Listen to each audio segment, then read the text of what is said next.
يلن شلامالا بزهجر يلن شلامالا بزهيا بسوز تخلا حنت نساتك زي بالله شلامالا يلن شلامالا بزاري من أجقنا زتخلا حيالي وزهزبي تصحيل وزوته للسلام كمتن موت سمرته برتعي أمينو فتحي مسكبته بتركعت خبتو حساسنا المته للبوات كيب منقدونا وته شولكي رمت كوين بيد زيته تحزن شلام عليك شلام على وزعامي شلام على ندحري تحسبو كبيت زي فرح انتا يبطري على اقدمو زتنح كربيتنا شرطتو ما ينبني بنازبو انقرات كاكاتينو من كادقعي زبو كم زي كونو كدم زستبهال بهاقرو شالام على زي بله قبناتات شرحي زقاله بتسقم نديد وزتابعه صدفو مخصقرو زي سقه ناي حالنا تقنافات زتنحه ناطنت كدلي روحونا غابته عبسط انت مسرح معرنا رقته بتصفي بتتاحيزو بقفي حزوته حجونا يبلي وسلام يلن سلام يلن سلام بزاريمو يبلي وسلام يلن سلام سلام هاجر علمو هاجر خدانو هالكلات يلي تسمعون اجنو ملاسي يبلون هاجري مسبله حيالي وزهزبي نتزستو على ميري ميري ميري ميري ملاسي عندي أمانو سلام تخطات تنايز channel كما تخونو تبوك تكونو ناي وترو تمنيتنان بحقنانيو لومون كم وترو أقدا سنوانا وانت عستوتات هزنا لكم قريبنا لنا كسام مودا تنايز مدن سانا كتون هدما بخبر نقدمكم لايك مقبار شير مقبار ريتوغ من حسابكم من بحانات من قد قدفو بليز سبورت تقبرو حسر زبالة فيديو تادما عبدرار فور أفريكا خمزة بتاعتي بيامان بتاعتي زلو channelنا خيدكم أو نقدفلكم علينا سبورت تقبرو نتوم حسير فيديو تاتفتو أبو نقبر فتنا لنا كابز قتيلنا نايلومي واناوي زيناتاتن تنتنا نارانا كيدنا بزوحي زفت أمزلو أبزوبانا قليو دما غدا أبز قربا معالتاز تعوجة بأمريكا درو أبتكبارا قصو بخيد نرلنا مفز أمتازلو ويقبر ريزابل نجمر. News now, and to Sudan, where the world's worst displacement crisis is escalating and the consequences for people there are dire. The United Nations says more than 100,000 people have fled El Fasher and its surrounding areas in North Darfur since the paramilitary rapid support forces took over last month. An estimated 150,000 civilians from El Fasher are unaccounted for. Footage of massacres and mass graves have led to serious concerns about their safety. متم قداينا السودان كلها كلها بزوان زي أنا بحكي تزخف هلكيت زفت أمل زلو حجر مخاني زنجر جيتي هلكيتي فت أم هلاو حدا نجاريو انت هيك جبري خلد ما أتك على قد سنة ومعلتي لذي أبز حلفة نا أمريكا بريزنت إيدو كنت مخانو بمحت انت ناي وراس عرات ناي سعودية محمد بن سلمان بوجو ميرو نتقول دايتي أبصراحة كاتو مخانو من كمان ما بصحف غيرو نتكونتات معلب خبروا له مخانم نجرم يرم درو ناي تليفون ركب تخايد خمسة لو يزن جرزلو أتي سقاي أبل فاشر زجبر زلو بكل من قدي ميديا بزعبو بسبب حمل ملك إزارة بالله إذا حجك ريان دليل اللغن أقدر أسمع بالله مغنياتو ناي السودان مرحناتنا بيرترا متيلو تعبس إلينا أبي جوتك خايد كم زغل نخن جمجم إليه مجمريا جن زي أبل فاشر زقاتهم زلو تراي كنا كرزة لنا سو أتكندي درايفري مهنياتو تسقاين شجر أي تودن علمي تشح كابتي سمين ناي دارفور عبتني له خمسة تسب قبل عليود ما زي تأدن سقاي فتسم كم زلو دونالد ترامب بسلت أنا تراي كجبر زغل نجارات هلو جن اتبايتون يتحجر دما عبي استواص ويزلو سلزي اتي بايتون أمريكا هذا قد أصل legislation ويكا نتفنا ناي هذا حقي أتاتيلو ንሱ ድማ ኣብቲ ሓውስ ክዝረብ ከሎ ንእሽተይ ክንሰምዕ ምክንያቱ ዶናልድ ትራምፕ ባዕሉ ክገብሮ ዝኽእል ነገራት ኣሎ ባዕሉ ክገብሮ ንዝኽእል ድማ ተፃቦታት ከጋጥሞ ይኽእል እዩ ስለዚ በቲ ሕጋዊ መንግስቲ ናይቲ ባይቶ ናይ ኣሜሪካ እንተመፅኡ ድማ ዝበለፀ ውፅኢት ክኸውን ይኽእል እዩ ስምዕዎ ምስካብዚ ድሮ እቲ ቅልጣፈ ሓደ ግዜ ሳሕቲ ዝረአ ነገር ቅልጣፈ ይረአ ኣሎ ግን መፈፀምታ ክህልዎ ደኸውን እዩ ትሕቲ ሕጂ The Rapid Support Forces, also known as the RSF, entered the city of Al Fasher in the Darfur region of Sudan. Countless reports describe how they murdered men and boys and raped women and girls. Credible reports indicated that RSF fighters entered a maternity hospital and slaughtered 460 people. ትሪዎ ዘለኹም ሓደ ካብቶም ኣገደሲ ናይቲ ፎሬን ፖሊስ ሓለፍቲ እዩ ክሪስ ቫን ሆሎን ይበሃል ከም ትሪዎ ዘለኹም ድማ ነቲ ጉዳይ ናይ RSF ብግልፂ ይዛረበሉ ኣብቲ ባይቶናቶም እዚ ዕለት 20 ወርሓ 11 2015 ዘጋጠመ ዲስካሽን እዩ ከም ትሪዎ ዘለኹም እቲ ግፍዒ RSF ዝበሃል ብዛዕባ RSF እንታይ ዓይነት ግፍዒ ይፍፅም ኣሎ RSF ይፍፅም የለን ዝብል የለን ወላቶም ኢማራት ይኹኑ ካልኦት እንታይ እዮም ዝብሉ ሕሜትን RSFን ጥራይ ኣይኮኑን ዝፍፅሙ ዘሎ ወላ ሰራዊት ሱዳን ዝፍፅም ብምባል እዮም ክከላኸሉ ዝፍትኑ እምበር ነቲ RSF ገበድ ይፍፅም የለን ዝብል ኣካል የለን ከምኡ ክሸፋፈነሎም እዮም ዝደልዩ እምበር እንታይ ዓይነት ግፍዒ ይፍፅም ከም ዘሎ ማንም ሰብ ዝሰማምዓሉ እዩ መጀመሪኡ ድማ ኣይኮነን ካብ ነዊሕ ግዜ ቀደም እቲ ሚሊሻ ጃንጃዊት ክበሃል ከሎ ተመሳሳሊ ብህልቂት ዝኽሰስ ዝነበረ ኦርጋናይዜሽን እዩ ሎሚ ግን ብዝለዓለ ደረጃ ብድሮናትን ብዓበይቲ ናይ ወታደራውያን ቴክኖሎጂታት ዝተሰነየ መጥቃዕትን ህልቂትን እዩ ዝፍፅም ዘሎ እዩ ዝበሃል ዘሎ ኢንፋክት እቲ ህልቂት ኣብዚ ዳርፎር ዝፍፀም ዘሎ ኣልፋሸር ዝፍፀም ዘሎ ካብ ሰማያት ሳተላይት እውን ስኢለን ክርእዮ ክኢለን ኣለዋ ዝብል ስነመጎት እውን ይስማዕ ኣሎ ስለዚ እዚ ብዝበለፀ መንገዲ ነቲ ኩነታት ናቶም ነቲ ዝፍፀም ዘሎ ተዛሪቡ ጥራይ ዘይኮነስ ንኢማራት ድማ ይጠቕሳ ማለት to take the roads, but the RSF has targeted those who try to escape. The massacre has been so brutal and so bloody, we can see it from space. Yale Lab was told that no violence. Mr. President, sadly, we've seen this story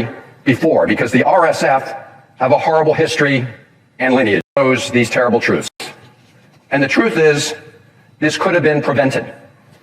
We had warning and we could have done more to stop it, and we can still do more now to stop the ongoing genocide. Al Fasher እንታይ እዮም ዝብሉ ዘለዉ ብሓፈሻ ዝኣክል ጭብጢ ከም ዘሎ እዚ ኩነታት እዚ የጋጥም ከም ዘሎ ስቃይ ኣብ ልዕሊ እቲ ህዝቢ ሳክት ከምዚ ናይ ናይጀርያ ተባሂሎም ድራማታይዝ ዝገብርዎ ዘሎ ኣብ ናይጀርያ ኣብ ልዕሊ ክርስቲያን ይኹን ኣብ ልዕሊ ካልኦት ግብረ ሽበራ መጥቃዕቲ የለን ኣይኮነን ኣሎ እዩ ነዊሕ ፀኒሑ እዩ ሃንደበታዊ ግን ሃንደበታዊ ድራማ ክፈጥሩሉ ኣሜሪካ ይፍትኑ ስለ ዘለዉ ናይ ሱዳን ግን ማንም ዝከራኸር የለን ይፍፀም የለን ተጋንነሉ ኣለኹም ተብዝሕዎ ኣለኹም ዝብል ኣካል የለን እስራኤል እንታይ ብሉ ነይሮም ቅድሚ ቁሩብ ትለይ ክገርመኩም ኣብ ቃዛ ህልቂት ክፍፅሙ ከለዉ ስለምንታይ ብዛዕባ ሱዳን ዘይተዛረቡ ኣብ ሱዳን ስኹም የጋጥም ኣሎ እንድዩ ግፍዒ የጋጥም ኣሎ እንድዩ ግን ስለምንታይ ብዛዕባ ሱዳን ዘይዝረብ ይብሉ ነይሮም እዮም ሕጂ ግምጥል ኢሎም ግን ናይ ሱዳን ካ ክሕባኣሎም ይደሊ ኣለዉ ምክንያቱ ምስ ኢማራት ኣብ ሓደ ዓራት ስለ ዘለዉ ኣብዚ ግን እዚ ጉዳይ እዚ ጠጠው ከነብሎ ንኽእል ኢና እውን ከነብሎ ንኽእል እናኮንና እዩ ዘጋጥም ዘሎ እቲ ዝሕዝን ክፋለስ እዩ ኣሜሪካ ነዚ ጉዳይ እዚ ጠጠው ከተብሎ ስለ ትኽእል was under siege for 18 months, the fastest displacement crisis in the world. Have stepped up. The vacuum left by AID's departure means that even more innocent people are dying. And even as we cut humanitarian aid for the victims, have provided evidence that the UAE is doing this. In fact, Mr. President, in January of this year, the Biden administration confirmed to me directly that the UAE was providing material support to the RSF, even though the UAE had assured the United States that it wasn't and that it wouldn't. ከም ትሪእዎ ዘለኹም ባዕሉ ብዘረጋገፆ ኣብቲ ግዜ ጆ ባይደን ፕሬዚደንት ኣብ ዝነበረሉ ባዕለይ ከም ዘረጋገፅኮ ኢማራት ብግልፂ ኣብዚ ኩናት እዚኣ ነዚ ኩናት እዚ ተናውሕ ዘለያ ንRSF ነትዕጡቕ ምልሻ ህልቂት ዝፍፅም ዘሎ ስቃይ ዝፍፅም ዘሎ ግፍዒ ዝፍፅም ዘሎ ኩሉ ዓይነት ሕማቕ ነገር ዝፍፅም ዘሎ ሕግዝ ዘላ ኢማራት እያ ወላ እኳ ክትሕግዝ ከምዘይብላ ከምዘይትሕግዝ ቃላትያትና ይሕግዝ የለኹም እውን እናበለት ከላ ስለዚ ነቲ ንዓና ትብለና ዘላ ጥሒሳ ኣብ ምሕጋዝ ቀሊል ምሕጋዝ ከማ እናፈርሄ ይዛረብ ዘሎ ምክንያቱ ዓብ ጭዋዳ ከም ዘለዎም እቲ ኢማራት ምስ እስራኤል ኮይኑ ዓብ ዲፕሎማስያዊ ናይ ሎቢ ጭዋዳ ከም ዘሎ ኣብ ዋሽንግተን በዚኻ ትፈልጥ እዚ ዘከራኽር ነገር ክኾነ ይግባአን እዩ መዓን ጭብጢ እዩ ዘሎ ኣብዚ ጉዳይ እዚ ግን ስቲል እቲ ዘለዎም ጭዋዳ ክንምንታይ ነቲ ፖለቲካዊ ሰርክል ክፃወተሉ ክኢሉ ኣሎ እዩ ብዝኾነ እቲ ጉዳይ ኣብ ደገ ወፂኡ ይዝረበሉ ኣሎ So this is not a question for debate, and in fact if the UAE is not supplying the RSF with weapons, then they should have no concerns about this legislation. And around the same time that I heard from the Biden administration about the UAE supplying the RSF, the US government concluded what is clear from plain sight, that the RSF and their allied militias are committing genocide in Darfur. According to the State Department's assessment, and I quote, ብሓፈሻ እንታይ እዮም ዝብሉ ዘለው እዚ ሕጂ ንሶም ዝገብርዎ ዘለው ንጥፊ ናይቲ ሕጊ ሌጅስሌሽን ማለት እዩ እንድሕሪ ኢማራት ብትክክል ነቲ ኩነታት ትሕግዝ እንተዘየላ ወይ እውን ኣብ ጉዳይ ናይዚ ኩናት ኢድ እንተዘይብላ ንአርኤስኤፍ ትሕግዝ እንተዘየላ ዘዛርብ ምክንያት የብላን ንዓና ዘቃወም ምክንያት እውን የብላን ስለዚ ንዓ እንታይ ፀገም ኣለዋ እንድሕር ዘይሳተፍ ኣላ ትሳተፍ ተላ ስለትሳተፍ ዘላ እያ ብዙሕ ጉያ ክትገብር ትፍትን ዘላ ክትዕንቅፅ ትፍትን ዘላ ነቲ ሕጊ ንኸይፍፀም መኻልፍቲ መሓንቆታት ትፈጥር ዘላ እናበለ ይዛረብ ዘሎ ብሓፈሻ ፖለቲካ ናይ ኣሜሪካ ኣብ ቅድሜኻ ዝረአ ዘሎ ሕማቕ ወይ ፅቡቕ ንዑ ይኮንካ እንትዛረብ እንታይ ዳ መን ከፍ ኢልካ ኣሎ ዝያዳ ናይ መን ረብሓ ይዓቢ እዩ ስለዚ ነቲ ትሪኦ ዘለካ ዲኻ ከተተግብር ዘለካ ወይስ ናይቲ ገንዘብ ዝኸፍለካ ዘሎ መብዛሕትኡ ግዜ ናይቲ ገንዘብ ዝኸፍለካ ዘሎ ረብሓ እዩ ዝቕድም ምናልባት ሓደ ግዜ እቲ ሕማቕ ዘጋጥም ዘሎ ኩሉ ሰብ ዝርዮ እንተሎ ምንታን ጉዶም ከይወፅእ ነቲ ሓቂ ከተግብሩ ይፍትን እዮም ብሓፈሻ ግን ክሳብ ሎሚ ክፀንሕ ምኽኣሉ እዚ ጉዳይ እዚ ናይ ኢማራት ትገብሮ ዘላ ኩነታት ስለዘይተረኣየ ወይ እውን ከቢድ ስለዝኾነ ይኮነን እንታይ ዳ እቲ ኩነታት ገንዘብ ስለ ዘለዎ ኢማራት ድማ ኣብቲ ቦታቲ ብብዙሕ መንገዲ ሽፋን ትገብር ስለ ዘላ ከምቲ ኢማራት ትጎዮ ዘላ ብክንዱ ደረጃ ክጓየ ዝፍትን ሓይሊ ድማ ስለዘየለ ስለዚ ጉዳይ ናይ ሱዳን መዛረበ ዓብዪ ኣርእስቲ ኮይኑ ኣሎ ስለዚ ነዚ ኩሉ ምስ ተፈፀመ ሕጂ ከም ንሪኦ ዘለና እቲ ስጉምቲ ክመፅእ ከም ዝኽእል እዩ ዝንገር ዘሎ ኣሜሪካ እንታይ ትገብር ኣላ ኣብዚ ሕጂ ንመለስ እቲ ነቲ ስራሕ ክቕበሎ ዝኽእል ዶናልድ ትራምፕ ኣነ እንታይ ኢሉ ነይሩ ከም ዝክሮ ኣብዚ investment forum, and I'll tell you, His Majesty would like me to do something very powerful having to do with Sudan. It was not on my charts to be involved in that. I thought it was just something that was crazy and out of control. But I just see how important that is to you and to a lot of your friends in the room. Sudan, and we're going to start working in Sudan. I didn't think that was one that was going to be. ስለዚ ካብዚያ ንጉዳይ ሱዳን ቅድሚ ሕጂ ኣቓልቦ ናተይ ስዒቢ ነበረን ካብ ሕጂ ግን ተረዲእን ኣሎ መሓመድ ቢን ሳልማን ስለዝነገረኒ ክብሪ ድማ ንዑ ይግባእ ካብ ሕጂ ንድሓር ክንሰርሓሉ ኢና ብምባል ድሮ ካብ ሕጂ ነቲ ጉዳይ እቲ ከነተግብሮ ነዚ መዕለቢ ክንገብረሉ ክንፍትን ኢና ልዕሊ ኩሉ ድማ ምስቲ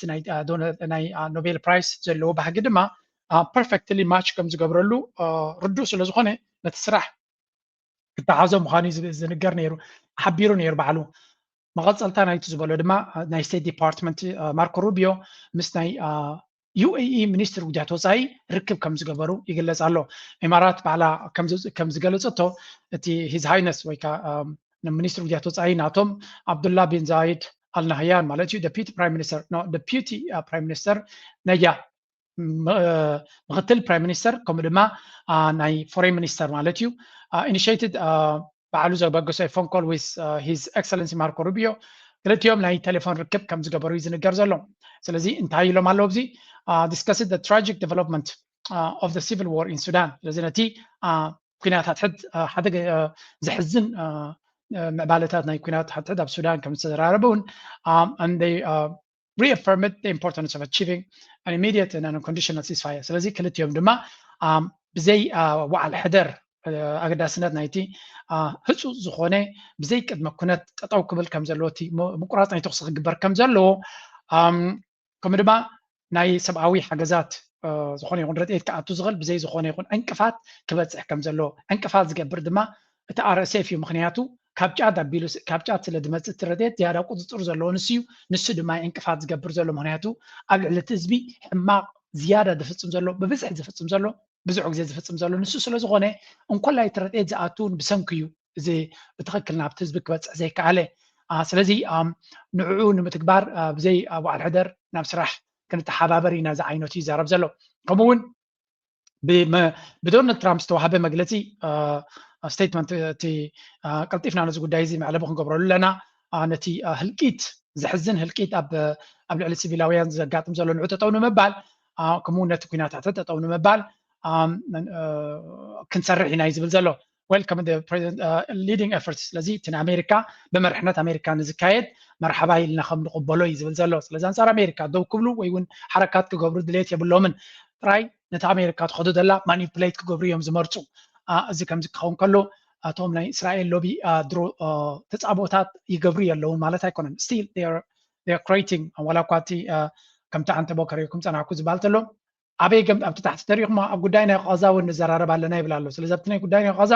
ምስ እስራኤል ቀረባ መርገፂ ዘለዎም ሃገር ስለ ዝኾኑ ኩሉ ግዜ ኣሜሪካ ጥንቃቐ ኣለዋቡ ልዕሊ ትራምፕ ኣብ ኢማራት እውን ብዙሕ ረብሓታት እዩ ዘለዎ ብዙሕ ቢዝነስስ ኣለዎ ንሳቶም ድማ ቢዝነስስ ናይ ዶናልድ ትራምፕ ናይ ስድራ ቤቱን ብዙሕ ኢንቨስትመንት ኣለዎም ስለዚ ለቨሬጅ ኣለዎም ni Donald Trump si Donald Trump ድሌቱ ክገብሮም ኣይክእልን እዩ ንሳቶም እውን ገለ ፅልዋታት ኣለዎም እዮም ፐርሰናል ዶናልድ ትራምፕ ማለት እዩ ኣብቲ ትካላት ናቱ ብፍላይ ኣብቲ ናይ ክሪፕቶ ትካላት ናቱ ቢሊዮንስ ኢንቨስት ገይሮም ኣለዉ ከምኡ ድማ ናይ ሪል ስቴትን ገለን ካምፓኒታት ናይ እንዳ ዶናልድ ትራምፕ ኣብ ኢማራት ኣብ ኣቡዳቢ ኣብ ዱባይ ብዙሕ እዩ ዘለዎ ሕጂ እውን ብብዝሒ ክዓብዩ ደሊሎ ስለዚ ውልቃዊ ረብሓ ኣለዎም ካልእ ወላ ኣብቲ ባይቶ ዝረኣናዮ እውን ተቃውሞታት እኳ ነይሩ እዩ ንኣብነት እዚኣ ስምዕዋ እቶም ናይ እስራኤልን ናይ ኢማራትን ሎቢ ነቲ ኩነታት ናበይ ገጾም ክጠውይዎ ከም ዝፍትኑ ዘለዉ The United Arab Emirates is a close partner with whom we have vital cooperation on regional security, counterterrorism, and Middle East stability. 5,000 American warfighters serve at Al Dhafra Air Base, and UAE has one of the largest U.S. Navy ports in the Middle East. The UAE has used American-supplied military equipment to protect U.S. personnel from Iran and its proxies. ስለዚ ናይ ኣፅዋር እገዳ ከይግበረላ ዝግበር ዘሎ ምክልኻል ኢና ንርኢ ዘለና በዓል እዚኣ ድማ ከም ትሪእዎ ዘለኹም ካብቲ ሪፓብሊካን ቤዝ ከማን ንሳ ማለት እዩ ዩኤኢ ኣገዳሲት መሻርክቲ ናትና እያ ዝዓበየ ወታደራዊ ቤዝ ናትና ብሎ ኣፊት ኣብ ጥቃ ኢራን ስለ ዘላ ድማ ወታደራዊ ኣፅዋር ኩሉ ግዜ ዘድልያ ነቲ ረብሓታት ናይ ኣሜሪካ ንምዕላው ኣገይ ትሪእዎ ኣለኹም እቲ ሌጂቲመሲ ብኸመይ መንገዲ ነቲ ኩናት ንክቕፅልን ኣፅዋር ንክሽየጠላን ኣርጊመንት ኩሉ ግዜ ናይ ኣሜሪካ ረብሓ ምስ ኢራን ዝግበር ዘሎ ድዩ ኣብቲ ናይ ከባቢ ሓርሙዝ ዘሎ ወሽመጥ ሓርሙዝ ዘሎ ድዩ ኣብ ካልእ ንረብሓታት ናይ ኣሜሪካ ነሳልጥ ኢና ዝብል ስነ መጎት ይጥቀሙ እዮም ስለዚ ካብኡ ቀፂሉ እውን እሱ ጥራይ ኣይኮነን ንኣብነት ነዚ ንሳ ትብሎ ዘላ ዘራጉድ ኣብ ዝስምዑ ብዙሕ ነገራት ድራማ እዮም ዝገብሩ The Benghazi-based Libyan National Army and the Chadian military announced the commissioning of their joint task force. Their mission is to boost security measures against illicit activities in the more than 1,000-kilometer-long border that's largely covered by desert land. Since the 2011 Libyan uprising, the country's south has witnessed increased criminal activities by terrorists. እዚ ድማ ልክዕ ከምቲ ንሪኦ ዘለና again ክልቲአን ሃገራት ጫድ ዝበሃልን ሊብያ ዝበሃልን ክልቲኦም ብፍላይ እቲ ቤንጋዚ ዘሎ መንግስቲ ናይ ሓፍጣር ክልቲኦም ዳርጋ መሻርክቲ ናይ መጋበርያታት ናይ ኢማራት እዮም ሕጂ ነቲ ኣብ መንጎ ኣብቲ ናይ ሳሕል ኤርያ ዘሎ ግብረ ሽበራዊ ኣካይዳ ንምቋም ሓበራዊ ሽርክነት ወታደራዊ ኣላያንስ ፈጢሮም ኣለዉ ይበሃል ኣሎ እዚ ኣላያንስ እዚ ድማ ብመሰረቱ ንኣርኤስኤፍ ብተፈላለየ መንገዲ ንክትሕግዞ ምክንያት መፍጣሪ ምክንያቱ ኣሜሪካ ኩሉ ግዜ ግብረ ሽበራ ኣብዚ ሳሕል ኤርያ ኣብዚ ናይ ሳሕል ዞባታት ኣሎ ስለትብል ሳሕል ዝበሃል ድማ ምስ ሱዳን እውን ቀጥታዊ ርክብ ስለ ዘሎ ከም ንሪእዎ ዘለና እዚ ድሕሪ ሱዳን ዘሎ ብምሉእ ክሳብ ቡርኪና ፋሶ ትበፅሕ ቻድ ጌርካ ሰንትራል ኣፍሪካን ሪፓብሊክ ከምኡ እናበለ ስለ ዝኸይድ ሊብያ ድማ ላዕሊ ኣሎ ስለዚ ነዚ ቦታ እዚ ካብ ዝኾነ ግብረ ሽበራዊ ምንቅስቃስ ንምድሓን ተባሂሉ ኣብኡ ሓደ ወታደራዊ ምንቅስቃስ ንገብር ኣለና እንተኢሎም ናብ ሱዳን ኣቲኻ ንኣርኤስኤፍ ንምዕጣቕ ድማ ዝበለፀ ምክንያት ሰሊኹካ ንክትኣቱ ነቲ ወታደራዊ ሓገዝ ኣፅዋርን መሳርሕታትን ናብ ሊብያ ገፅካ ክትእቱ ከለካ እንታይ ትብል ንፀጥታ ኢና ንገብሮ ዘለና ትብል ግን ንምንታይ ድማ ይጠቕመካ እሱ ነቲ ንኣርኤስኤፍ ክትዕጥቕ ምክንያት ፈጥረልካ ስለዚ ኣፅዋር ናብቲ ቦታ ክትጓሪ ከለካ ናብ ሊብያ ናብ ጫድ ነዚ ቦታ እዚ ካብ ግብረ ሽበራ ንመድሓን ኢና ንፅዕር ዘለና ትብል ብግምጣሉ ግን እቲ ኣጀንዳ ኣብ ሱዳን እዩ ዘሎ ትቐንዲ ስለዚ ከም ንሪኦ ዘለና ናይ ብሓቂ ከቢድ ዝኾነ ብድሆ ኢና ንርኢ ዘለና ኩሉ እዚ ዝረአ ዘሎ ድማ ጉዳይ ናይ ሱዳን ብቐሊሉ ክፍታሕ ዝኽእል ከም ዘይኮነ ኢኻ ትርኢ ኣት ኤንድ ኦፍ ደይ ነዚ ኩነታት እዚ ሱዳን ብኸመይ ክሰግረያ ናይታ ወታደራዊ ዓቕሚ ናታ ክዕይል ክኽእል ኣለዎ ኣብ ጣውላ እውን ክትዕወቶ ኮይና ወታደራዊ ቅልፅም ናታ ክዓቢ ክኽእል ኣለዎ that's it ካልእ ኣማራፂ ክህልዎም ኣይክእልኒ ወታደራዊ ዓቕሚ ናይ ሱዳን ክሳብ ዘይሓየለ ክመፅእ ዝኽእል ብዙሕ ነገር ለውጢ ክኸውን ኣይክእልኒ ግን ወታደራዊ ዓቕሚ ጥራይካ ክፍታሕ ዝኽእል ኣይኮነን እዚ ናይ ዶናልድ ትራምፕ ጀሚርዎ ዘሎ ኩነታት ንሳቶም እውን ናብ ሰላም ገፁ ክኸይድ ክደፍኡ ክኽእሉ ኣለዎም ምክንያቱ at the end of the day ፖለቲካዊ መዕለቢ እውን ክግበረሉ ክኽእል ኣሎ ብወታደራዊ ዓቕሚ ንክፈትሕዎ ድሮ 3 ዓመት ገይሮም ኣለዉ ብሕጂ እውን ክውዳእ ይኽእል እዩ ዝብል ሰብ የለን ስለዚ ሱዳን እንታይ ትገብር ከምዚ ግዜ ሽግር ክመጣ ከሎ ኩሉ ግዜ of course ናብ ኤርትራ እዮም ዝኸዱ ኤርትራ is the key partner ስለዚ ምክትል ናይ አልቡርሃን ማለት እዩ ናብ ኤርትራ ገፁ ናይ ስራሕ መብፃሕ ገይሩ ኣሎ ብዙሕ ግዜ ናብ ኤርትራ ዝኸዱ because ኤርትራ is a very key partner ኣብዚ ጉዳይ እዚ ማዕረቲ ካልኦት ዝገብርዎ ዘለዉ ኣብ መፅሄታት ዝወፅእ እቶም ኳድ ዝበሃሉ ግብፂ ዶ ስዑድያ ዶ ቀጠር ዶ ኢማራት ዶ ቱርክ ዶ ገለ ዶ ይበሃል ኩላቶም ኣብ ባይታ ነቲ ሰራዊት ናይ ሱዳን ዝዓበየ ኣስተዋፅኦ ይገብረሉ ኣሎ ተባሂሉ ዝእመን ግን እቲ ምስ ኤርትራ ዘሎ ሽርክነት ምዃኑ ኤርትራ ድማ ብቐጥታ በቲ ኩነታት እቲ ክትንከፍ ትኽእል ሃገር እውን ስለዝኾነት ነዚ ኩነታት እዚ ኣቃሊላ ኣይትሪዮን እያ ስለዚ ኤርትራ ሲሪየስሊ እትሪዮ ናይ ሴኪሪቲ ሕቶ ስለዝኾነ ንኤርትራ እዚ ጉዳይ እዚ ኤርትራ ኣብዚ ኩነታት እዚ ትሳተፋላ ጥራይ ዘይኮነስ ሃናፅ ኣበርክቶ ትገብራላ ሕጂ ኣብቲ ዝበሃል ዘሎ ኩነታት ክንሪኦ ከለና እዚ ድሮቲ ምክትል ፕሬዚደንት ናይ ሱዳን ዘሎ ምስ ሚኒስትር ዚያቱ ፃይ ናይ ኤርትራ ከም ዝተራኸበ ዝገልፅ ሓበሬታ ወፂኡ ነይሩ and ገለ ካብቲ ዝግበር ዘሎ ሱዳንስ ዴፒቲ ቸርማን ናይቲ ትራንዚሽናል ሶቨሬን ካውንስል ዝበሃል ፈርስት ዴፒቲ ፕራይም ሚኒስተር ጀነራል ማሊክ ኣገር ዒድ arrived in tomorrow Wednesday ስለዚ እዚ ርክብ እዚ ዝግበር ዘሎ ብተደጋጋሚ ንሪኦ ዘለና ኣካል ናይቲ ዝካየድ ዘሎ ሓበራዊ ምንቅስቃስ ናይ ኤርትራ ናይ ሱዳንን ምዃኑ እዩ ኤርትራ ኣብ ሱዳን ኣገዳሲ ተራ ትፃወት ከም ዘላ እዩ ዝንገር ኤርትራ ግን ብግልፂ ነቲ ኩነታት እንታይ ዓይነት ኣበርክቶ ትገብራላ እንታይ ዓይነት ምስታፍ ትገብራላ ኣይትገልፅን እያ ዘላ which is good ግን ከምዛ ዝበልናኩም ንኤርትራ ጉዳይ ናይ ሱዳን ስለ ፅድቅን ንፍቅርን ጥራይ ኢላ ትገብሮ ጉዳይ ኣይኮነን ኣመና ኣገዳሲ ጉዳይ እዩ ምክንያቱ our security is tied እቲ ንሱዳን ዝርብሽ ዘሎ ኣብ ከባቢና ንዘለዋ ሃገራት ኩለን ረቢሽ ዘሎ ሓይሊ እዩ ኣብ የመን ዘላ ፊትና ዘላ ሃገር ኮላፕስ ገይራ ድሮ ተመቒላ ኣላ ምክንያት the same ሓይሊ ኣብ ሱዳን ንክልተ መቒልዋ ዘሎ ሓይሊ ንሱ እቲ ሓይሊ ኣብ ኢትዮጵያ ዝኸይድ ዘሎ ፀገም ንሱ እቲ ሓይሊ ሶማልያ ኣብ ክትወፅኦ ዘይትኽእል ደረጃ ወዲቓቶ ዘላ ሶማሊላንድ ከምኡ ድማ እቲ ፑንትላንድ ከምኡ እቲ ጁባላንድ ወሲኽካ ዝዓበየ ሽግር ኮይኑ ዘሎ እውን ናይ ኢማራት ሓይሊ እዩ ስለዚ ኤርትራ ዝኾነ ይኹን ሚስ ካልኩሌሽን ዝትገብረሉ ምክንያት የብላን ኤቭሪ ኩሉ እቲ ኣናሊሲስ ኣብ ሓደ መዕለቢ ደምፃላ ዘሎ ኤርትራ ነዚ ጉዳይ እዚ ሲሪየስ ክትወስዶ እቲ ዝግብኦ ሲሪየስነስ ሂባ ንክሰርሕ ኣማራፂ የብላን ግዴታ እዩ ዘለዋ and that's why ኤርትራ ምስ ሱዳን ትገብሮ ዘላ ጉዳይ ናይ ሱዳን እንትኾነ ሱዳን ሓንቲ ርግእቲ ሃገር ክትከውን እንተዘየለ ድማ ፕላን ቢ ናይ ኤርትራ ምብራቅ ናይ ሱዳን ወይ እውን እቲ ካብ ካርቱም ዘሎ ቦታታት እዚ ሰራዊት ሱዳንን መንግስቲ ሱዳንን ክቆፃፀሮ ምዕራብ ሱዳን ግን ያ ኦፍኮርስ ኤርትራ ሙሉእ ብሙሉእ ከተብሎ ትኽእል ከይከውን ይኽእል እዩ ብሓፈሻ ንኤርትራ እቲ ኩናት ናባና ገፁ ክፅጋዕ ከም ዘይብሉ ብዝኾነ ይኹን መንገዲ ንሴኪሪቲ ናትና ፅልዋ ክፈጥር የብሉን ካልኣይ ኣብ ዶብ ናይ ኢትዮጵያን ሱዳንን ዘለውን እቲ ዶብ እቲ እውን ዓቢ ክቆፃፀሮ የብሉን ምክንያቱ ኣካል ናይቲ ኩናት ንምስፍሕፋሕ ክጥቀምሉ ዝኽእሉ ምዃኖም እውን ርዱእ ስለ ዝኾነ ስለዚ ኤርትራ ሌጂቲሜት ሪዝን ኣለዋ ነቲ ኩነታት ብኩሉ መንገዲ ክትቃለሶ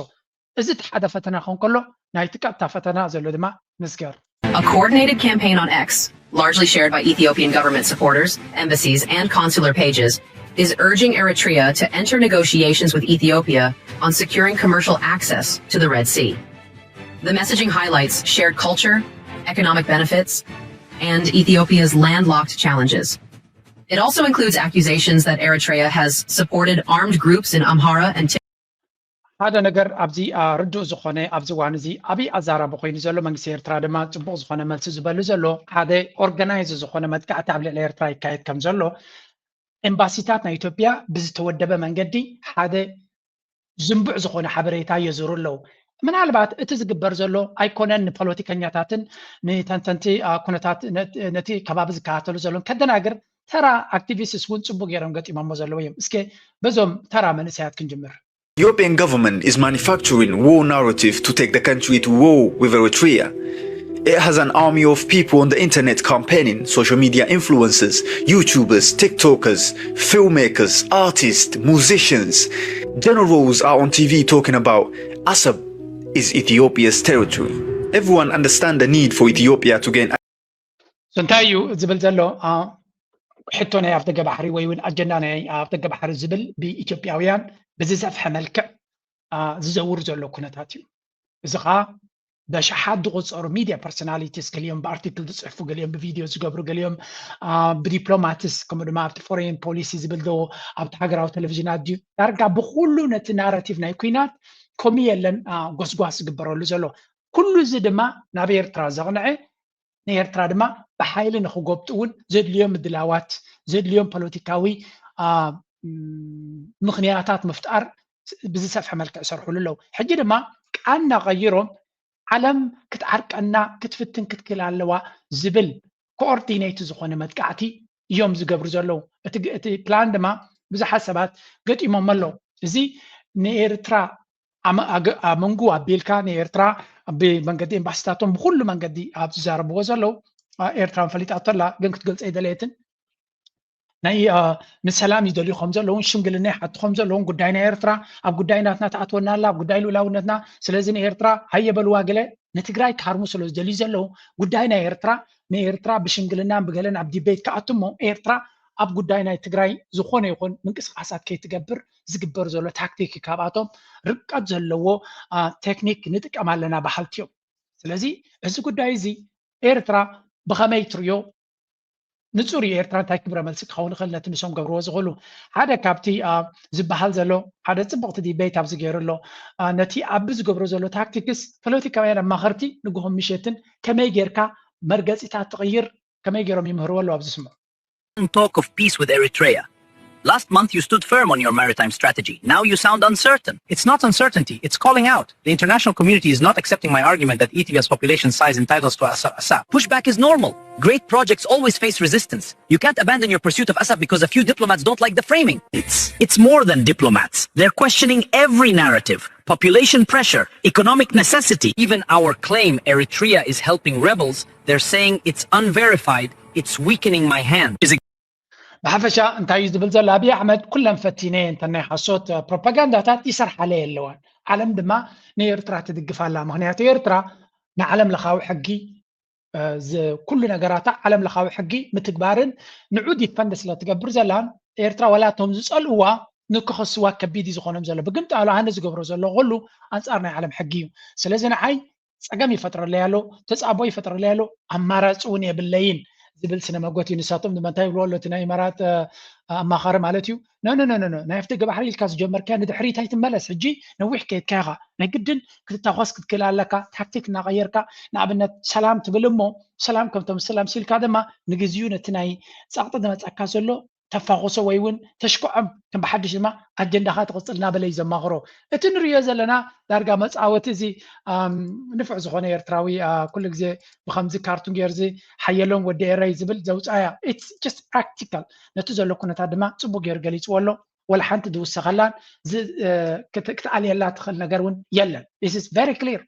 نشاتهم أب حقراو تلفزيوناتهم بزعبة بحرناتنا ذكر أخرى رسكو أيكون زلو حجي بفلاي دارقا ماسكناتهم كل عميم تجارب زلو سمعوا بزي ያካሄደችው ሪፈረንደም እንደ ኔሽን ስቴት ነው የተካሄደው ሪፈረንደሙ ስንል እዛው ጉባኤ ላይ አንድ የጉባኤው ተሳታፊ ጥያቄ አንስቷል ለኤርትራ ለብሔር ብሔረሰቦች በብሔር ብሔረሰቦች ደረጃ ነው ሪፈረንደም መካሄድ ያለበት የሚል ጥያቄ ተነስቷል እዛው መድረክ ላይ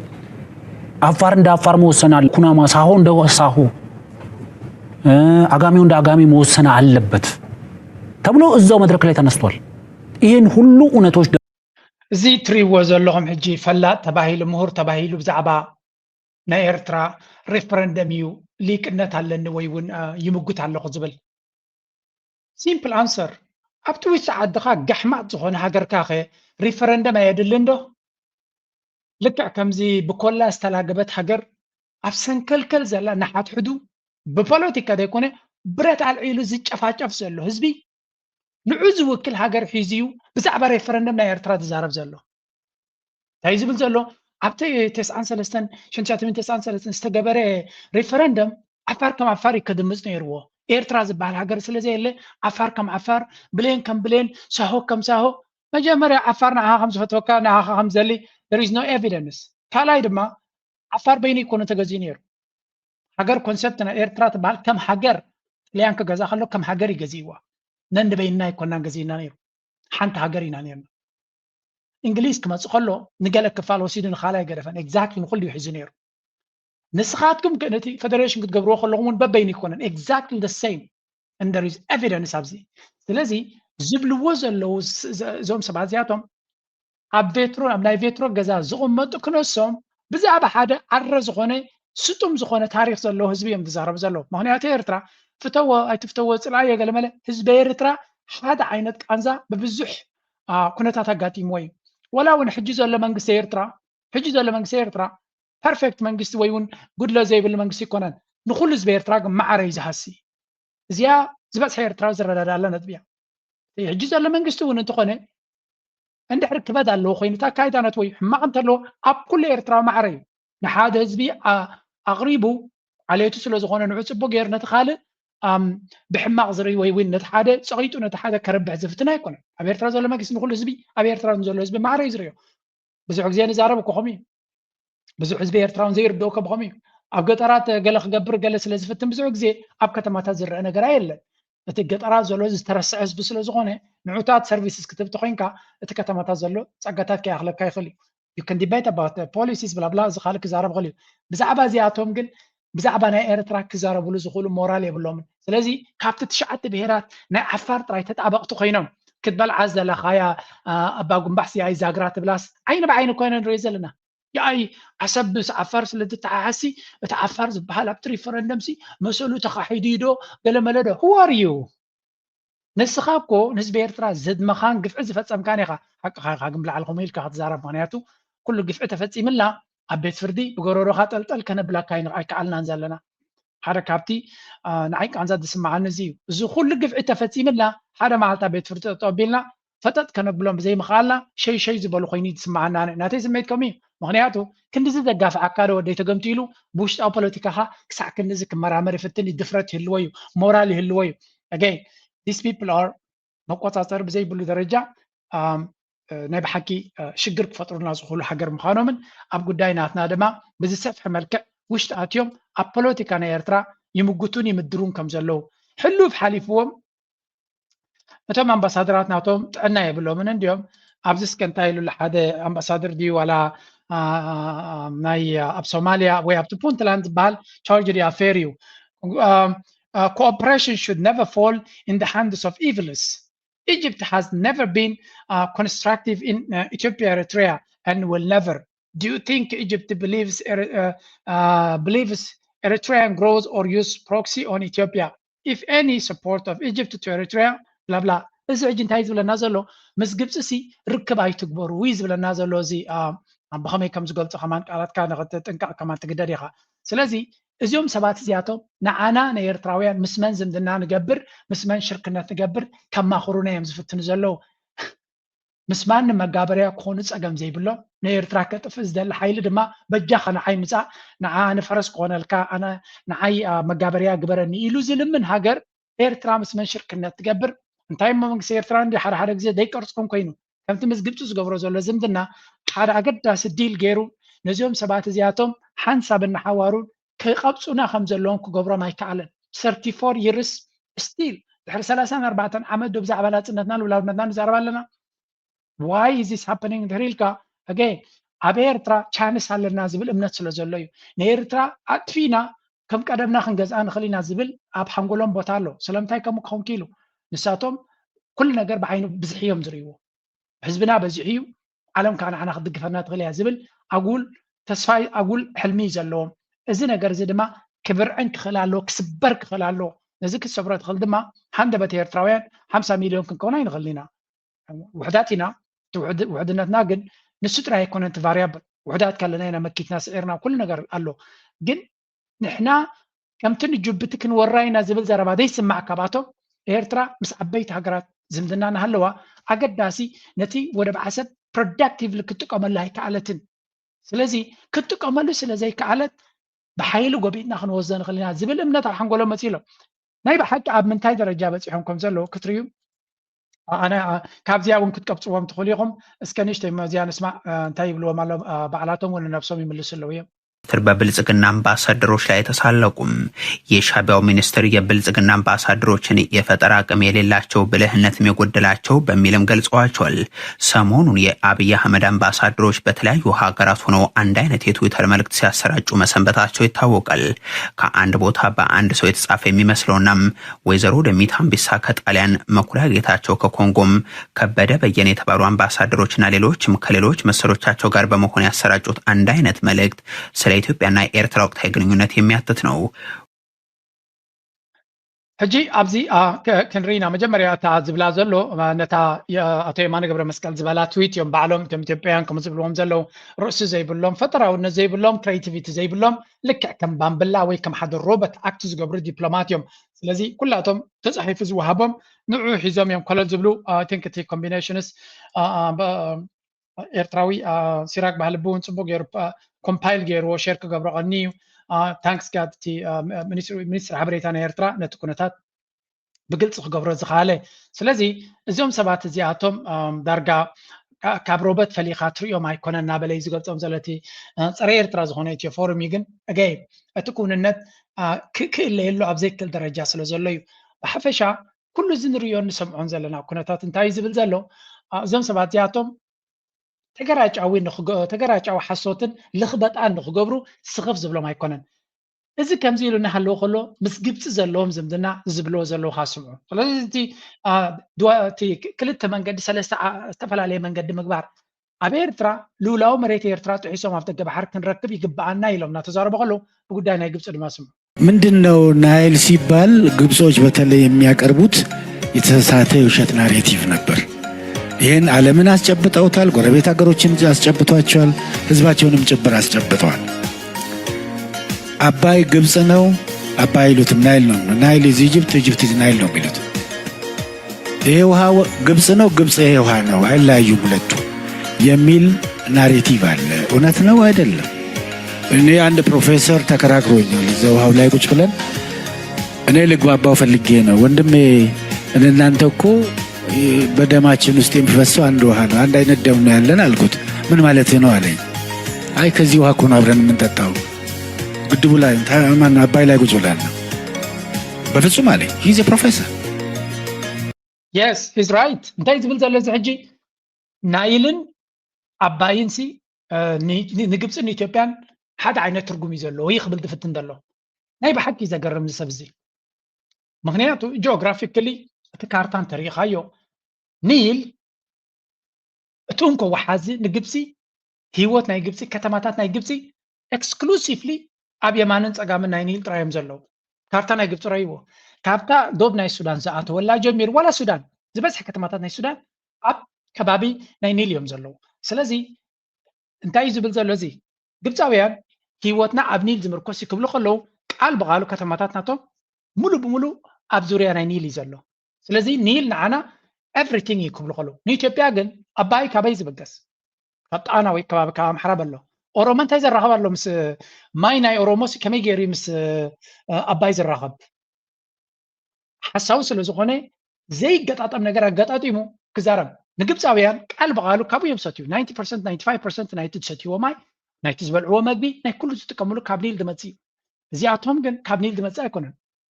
ካብ ኣባይ ዝመፅእ ኣይኮነን ሰትዩ ምናልባት እቲ ከባቢ ኣምሓራ ዘሎ ህዝቢ ኣብ ቤንሻንጉል ዘሎ ህዝቢ ክኸውን ይኽእል እዩ ዝበፅሐ ህዝቢ ግን ኣብ ኦሮሞ ዘሎ ክልል ሶማል ዘሎ ናይ ኒል ማይ ኣይሰትን እዩ ኢሎጂካል እቲ ናቱ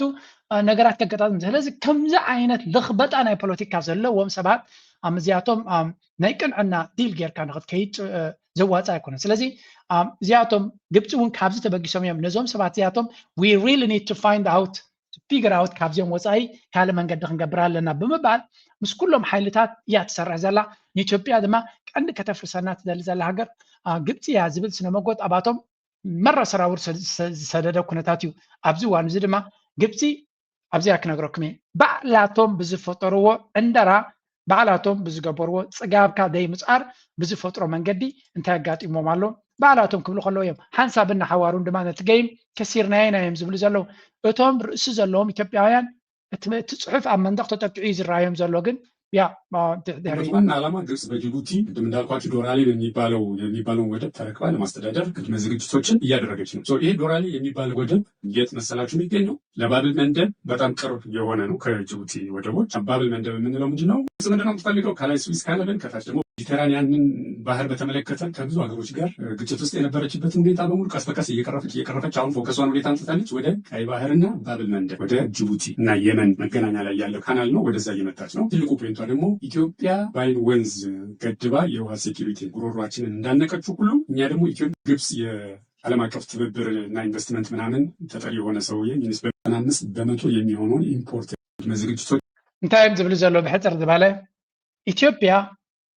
ናይ መወዳእታ ዲፕሎማስያ ውድቀት ዘጋጠመና ደረጃ ኣብ ግዜ ኣቢዩ ነዚ ክንቅበሎ ኣለና እዮም ዝብሉ ዘለዉ ግብፂ ኣብ ሱዳን ኮይና ምስ ሱዳን ኮይና ፀቕጢ ትገብረልና ዝነበረት ንፈልጥ ኢና ኢሎም እዚ ንቡር ነገር እዩ ምክንያቱ ሱዳን ንባዕላ ካብ ኒል ተጠቃሚ ስለዝኾነት ሓደ ዓይነት ዕጠፋንታ ስለ ዘለዎ ክልቲአን ሓደ እየን እዚአን ግብፂ ንኤርትራን ብሓደ ክኾና ዝገበረ መራሒ እንተሎ ሕማቕ ምሕደራ ናቶም እዩ ናይ ብልፅግና እዩ ዝብል ዘሎ እቲ ዝገደደ ድማ እታ ቀንዲ መተንፈሲ ናትና ጎሮሮ ንዝኾነ ጅቡቲ ምስ ግብፂ ዲል ክትገብር ዝደፋፍኣ ወይ እውን ዝገደደ ሓይሊ መን እዩ እንድሕር ኢልካ ኣገይን ናይ ብልፅግና ዓንዳር ኣካይዳ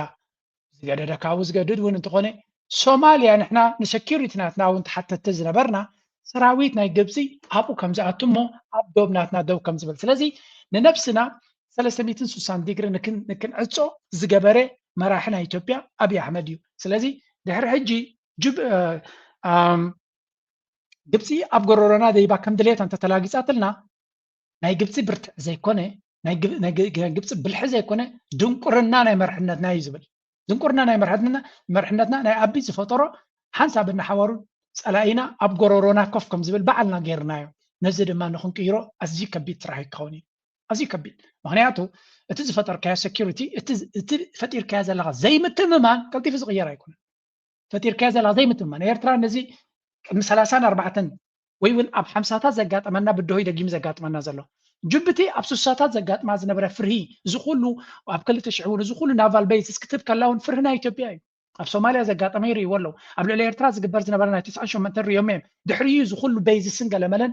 ብብዝሕ ናብኡ ክኣቱ ክኢሉ ስለዚ they already have fear ካብ ኢትዮጵያ ክመፅእ ዝኽእል የፍርሆም እዩ ሶማልያ ድማ ሎሚ ሶማሊላንድ ኢሉ ምስ ተበገሰ እንታይ ስጉምቲ ገይራ ይርኢ ኣለዉ ስለዚ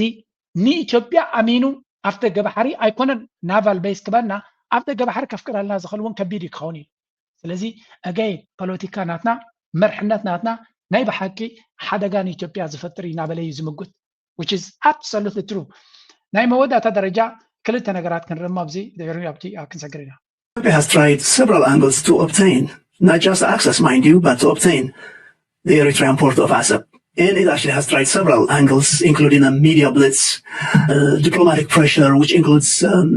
lectures and sometimes warnings, sometimes some kind of justifications, some historical narratives, which includes ancient unity and empires and where the borders used to be ancient time ago, long time ago. Some kind of security framing where it talks about its national survival, its existence. ዳኒ ናይ ብሓቂ ኤክሰለንት ዝኾነ ስራሕ ብእንግሊሽ ይገብር ኣሎ ብሕጊ ዘይከኣል ነገር እዩ ኣብ ደገ ባሕሪ ናይ ኤርትራ ንምርካብ ብሕጊ ኢትስ ኢምፖስብል ሌጋሊ ኢምፖስብል ኣይከኣልን እዩ አንለስ ሕጊ ሰይርካ ዘይሕጋዊ ነገር ጌርካ ክትፍት እንተዘይኮይኑ ብሕጊ ኣብ ደገ ባሕሪ ናይ ኤርትራ ክትወስድ ኣይትኽእልን ኢኻ ኩሉ እቲ ስምዒታዊ ጫውጫውታ ዝፈጥርዎ ዘለው ኣብ ቤት ፍርዲ ዝኾነ ይኹን እምኒ ክፍንቅለሎም ዝኽእል ኣይኮነን and they know this and everybody else also knows this እንተዘይከውን ነይሩ ክንዲዚ ገንዘብ ኣብ ሚድያን ኣብ ካልእን ካብ ተባኽን ነተን ዘለዋካ ገንዘብ ብርብዕናቶም ኣብ ቤት ፍርድን ኤርትራ ሒዝካ ክትከይድ ትኽእል ነርካ እቶም ንዑ ዘማኽርዎ ዘሎ ነዚ ድራማታት ብቐሊሉ ነዚ ግበር እምበልዎ ነይሮም ብሕጊ ቻንስ ትበሃል ከምዘይብሉ ስለ ዝተፈልጠ ከምዚ ዓይነት ድራማ ወዲ ድራማ ፈጢርካ ምናልባት ኤርትራ ፈሪሃ ሕራይ በልገለ ክገብር እየ ክትብል ትኽእል እያ ፀቕጢ ተኸቢዱ ካብ ዝብል ኤርትራ ግን እቲ ፀቕጢ ንኣቢ ክፍንጀረሉ ከም ዝኽእል ከዓ ስለትፈልጥ ኤርትራ ነቲ ፀቕጢ ሲስተማቲካሊ ሃንድል ትገብረላ ናይ ብሓቂ ብብቅዓት ነቲ ንሶም ኢትዮጵያ ክትፈጥሮ ትደሊ ዘላ ፀቕጢ ናይ ብሓቂ በቲ ካርድቲ እታ ፀቕጢት እያ ኣብይ ኣሕመድ ብዝገብሮ ዘሎ ሓፍኮፍ ንባዕሉ ኣብቲ ሓዋትዩ ከም ዝቕሎን ብኣ ገይሩ ክፍንጀር ከም ዝኽእል እያ ትገብሮ ዘላ ምክንያቱ ክንዲዚ ተሃዲድ ጌርካ ስጉምቲ እንተዘይወሲድካ ደን ሓደ ተኣማንነት የብልከን ካልኣይ ድማ ኣብ መወዳእታ እንታይ ኢልካ ኢኻ ብምንታይ ኢኻ ዝኩሉ ትገብሮ ዘለካ ናበይ ከብፅሓካ ኩናት ዲኻ ጅምር ዘለኻ ፈትን በል ኩናት ከይፍትን ድማ ዓቕሙን ይሓፅር ኣሎ ስለዚ ኩሉ እዚ ዝገብሮ ዘሎ ብሕጊ ይፈተነ ብሓይሊ ይፈተነ እንታይ ዳ ኣሎ ዝኩሉ ገንዘብ ዝጠፍእ ዘሎ እንተሪልካ ድራማ ከም ዝኾነ ይፍለጥ ድራማ ድማ መወዳእታ ክውዳን ኣይግድን እዩ ኣብ ድራማ ይትነብር ኒኻ ኣብ ገለ ፖይንት እቲ ድራማ መዛዘሚ መወዳእታ ኣለዎ እዩ ኣብዚ እዋን እዚ እንታይ እስከ ይብሉ ኣለዉ ባዕላቶም ዝበፅሕዎ ዘለዉ እዩ ኣብዚ ሓለፈ ኣምፂአልኩም ነይረ እታ ቨኔሳ ፀሓየ ትብል ዕልልቲ ተቃዋሚት ናይ ኤርትራ እያ ደጋጊማ ናይ ኢትዮጵያ ዝገብርዎ ዘለዋ ኣካይዳ እዞም ኤምባሲታት ዝገብርዎ ዘሎ ናይ ኣንካራ ንኣብነት ዓለምና ተወሳኺ ናይ 30 ዓመት ውግን ቃልስን ድኽነትን ፀገምን ክትፃወር ኣይትኽእልን እያ ስለዚ the